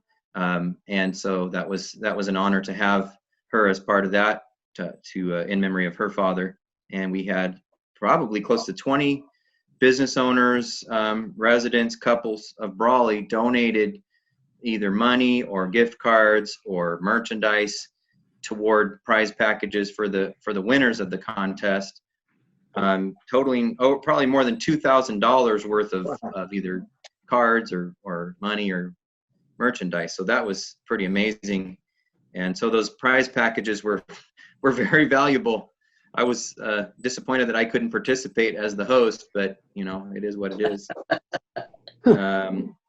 But one of the purposes of doing a fundraiser or taking donations for that was instead of going to the small local businesses and asking them for gift cards, donating gift cards or merchandise or what have you, we were able then to go and purchase gift cards or product from them, give them a little tiny boost in a very difficult time to do business. And that really warmed my heart to be able to spend other people's money to give a little boost to the local businesses. And it was a great outpouring of support and participation within the community, and posted the route so that people throughout Brawley could drive. And I saw people from Imperial and El Centro even coming to look at the different houses that were decorated for 4th of July. And that was heartwarming because it felt kind of like small town America again. And so I really appreciated people's participation with that, and got on the front page of the paper, for better or for worse. There was, different types of chatter online that I got to see and be a part of. But overall, it was a great weekend. And right after that, my little boy had a birthday yesterday, so we had another parade through our neighborhood. So it's been a very busy but enjoyable time, and I would say it's probably only my second Independence Day in Brawley. Usually we go somewhere cooler, go up to the mountains in Arizona or go to the beach or something. But because of COVID and because we just wanted to be here, we stayed and participated in that contest, and got to see the amazing level of fireworks that we had here Saturday night. It was like a finale that you would see at IVC, but for about 2 hours straight. So people spent some money on fireworks somewhere. Did you wear a cap and gown? It was like graduation, or no? Almost. But mine doesn't fit me anymore. But anyway, thank you. I apologize for that lengthy report, and that's it. Well, unofficially, I guess they did give up time for you, Luke, so that's yes. Good report. Thank you. Okay, my report is actually just, I think you probably know, or maybe not. I've been participating in a lot of Zoom meetings and telephone meetings, and just kind of staying up to date on the same subject. A lot of it, I think, is repetition, but I mean, they do want to keep us informed, and they're doing a good job of it. The county CEO, Tony Rejodas, holds basically a weekly update and invites the mayors and city managers to participate. So I really am, happy to be included in those meetings. It comes from a different perspective of things that are happening in the county and how we can work together, the different cities, to support one another and come up with ideas and share with him also. And then on Mondays and Thursdays, actually twice a week, we're invited to a meeting that Rosanna and I participate in, where all the state agencies give us a report or updates on state and federal things that are happening related to COVID. And they talk about, in addition to the COVID cases and testing and hospitalizations and all that, they also include a report from Employment Development Department on the amount of unemployment insurance, which is billions of dollars now that are being paid out. And they also talk about SBA loans and how much money's out there for PPE and all that. So, and they also kind of mention all the time about Imperial County still being on the radar. So I think we're used to that already. And then in addition to those conference calls that I participate on a regular basis, as you know, we did attend a meeting out there at IVC on the 27th of June, where all the state dignitaries, about 8 of them, I think, came down representing different departments in Sacramento. They asked to meet with the Public Health Department, the mayors, and Rosanna attended also as a part of the group, and they invited, what other dignity? Oh, hospitals. They invited the hospitals also. And basically they said they were there to listen to us, to see what concerns we had, what needs we have, And after all of us talked and gave our input, which I did share, I know Donnie and I had talked, I think I talked to all of you before that meeting. I did share our concern about the border and about the coming and going at the border, and how that's probably the main, causes the main impact of what we're going through. But also, you know, the issue with people coming and going from Yuma and then to San Diego and back to Riverside. I mean, where our location is really just the ideal location for something like this to happen, I guess. And so they did listen to our concerns. I think they were genuine in wanting to assist us. There were a few people there that felt that they could do more for us. So we're still hoping that does happen. They do have the eye on Imperial County. We know that already. And in addition to, after they left the meeting, they left and went and visited and personally visited the hospitals to see what kind of needs they needed as far as staffing and PPE and so forth. So I think they took back a lot of good information to the governor's office.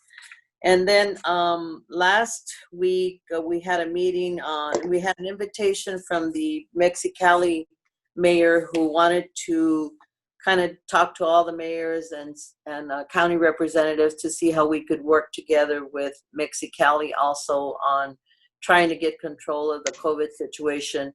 And we all agreed to work together on this effort. And you probably have seen in the news that they have actually a few weeks back started checking the vehicles going south from the US going south, checking temperatures and checking, I think they have a limit on the amount of beer that they can take across, and trying to ensure that the business that the US travelers to Mexicali are also considered essential. So it's kind of a twofold thing.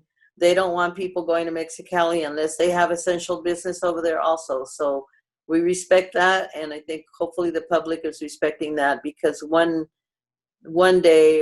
couple of days, they had like 6-hour wait time at the port of Calexico at both ports to cross over to Mexicali. So if anybody really needs to get there, go there. I mean, otherwise, why would you wait in line for 6 hours in heat and with our weather? So I think it was a nice gesture on the mayor's part to invite us to talk about how we can work together. Obviously, we heard the numbers for Mexicali, and we feel for all those people too that are getting the virus, and they're having a lot more deaths than we are. So it's a big concern. I mean, as we all know, that there's a lot of relationships between Mexicali and Imperial Valleyites. A lot of relatives that visit each other, both coming and going. So that's been my experience. I really appreciate Rosanna because she's participating in all these meetings that I'm participating in. And in addition, she has all that work that she has to do with staff. So kudos to Rosanna and staff for all the hard work. I know it's a lot to stay on top of, but I think they're all doing a great job in keeping us informed and following the direction that we're giving them. Okay, thank you. That's my report. And so we'll move on to the city manager report. The only point perhaps worth clarifying is we will be describing our local enforcement effort as education. So they're not necessarily a mutually exclusive. It's our enforcement locally is education. And I will tell you 9 times out of 10, one contact is all it takes of just educating and talking through it and trying to have a dialogue. At most, we've had two visits, and we really appreciate the cooperation of local residents and businesses. I know these are trying times for everybody, and my hope, I'm sure along with everybody else participating this evening, is that the 3-week window that is kind of framed in the amended health order, that we're going to have better outcomes in 3 weeks, and we're going to be rolling forward, not rolling back.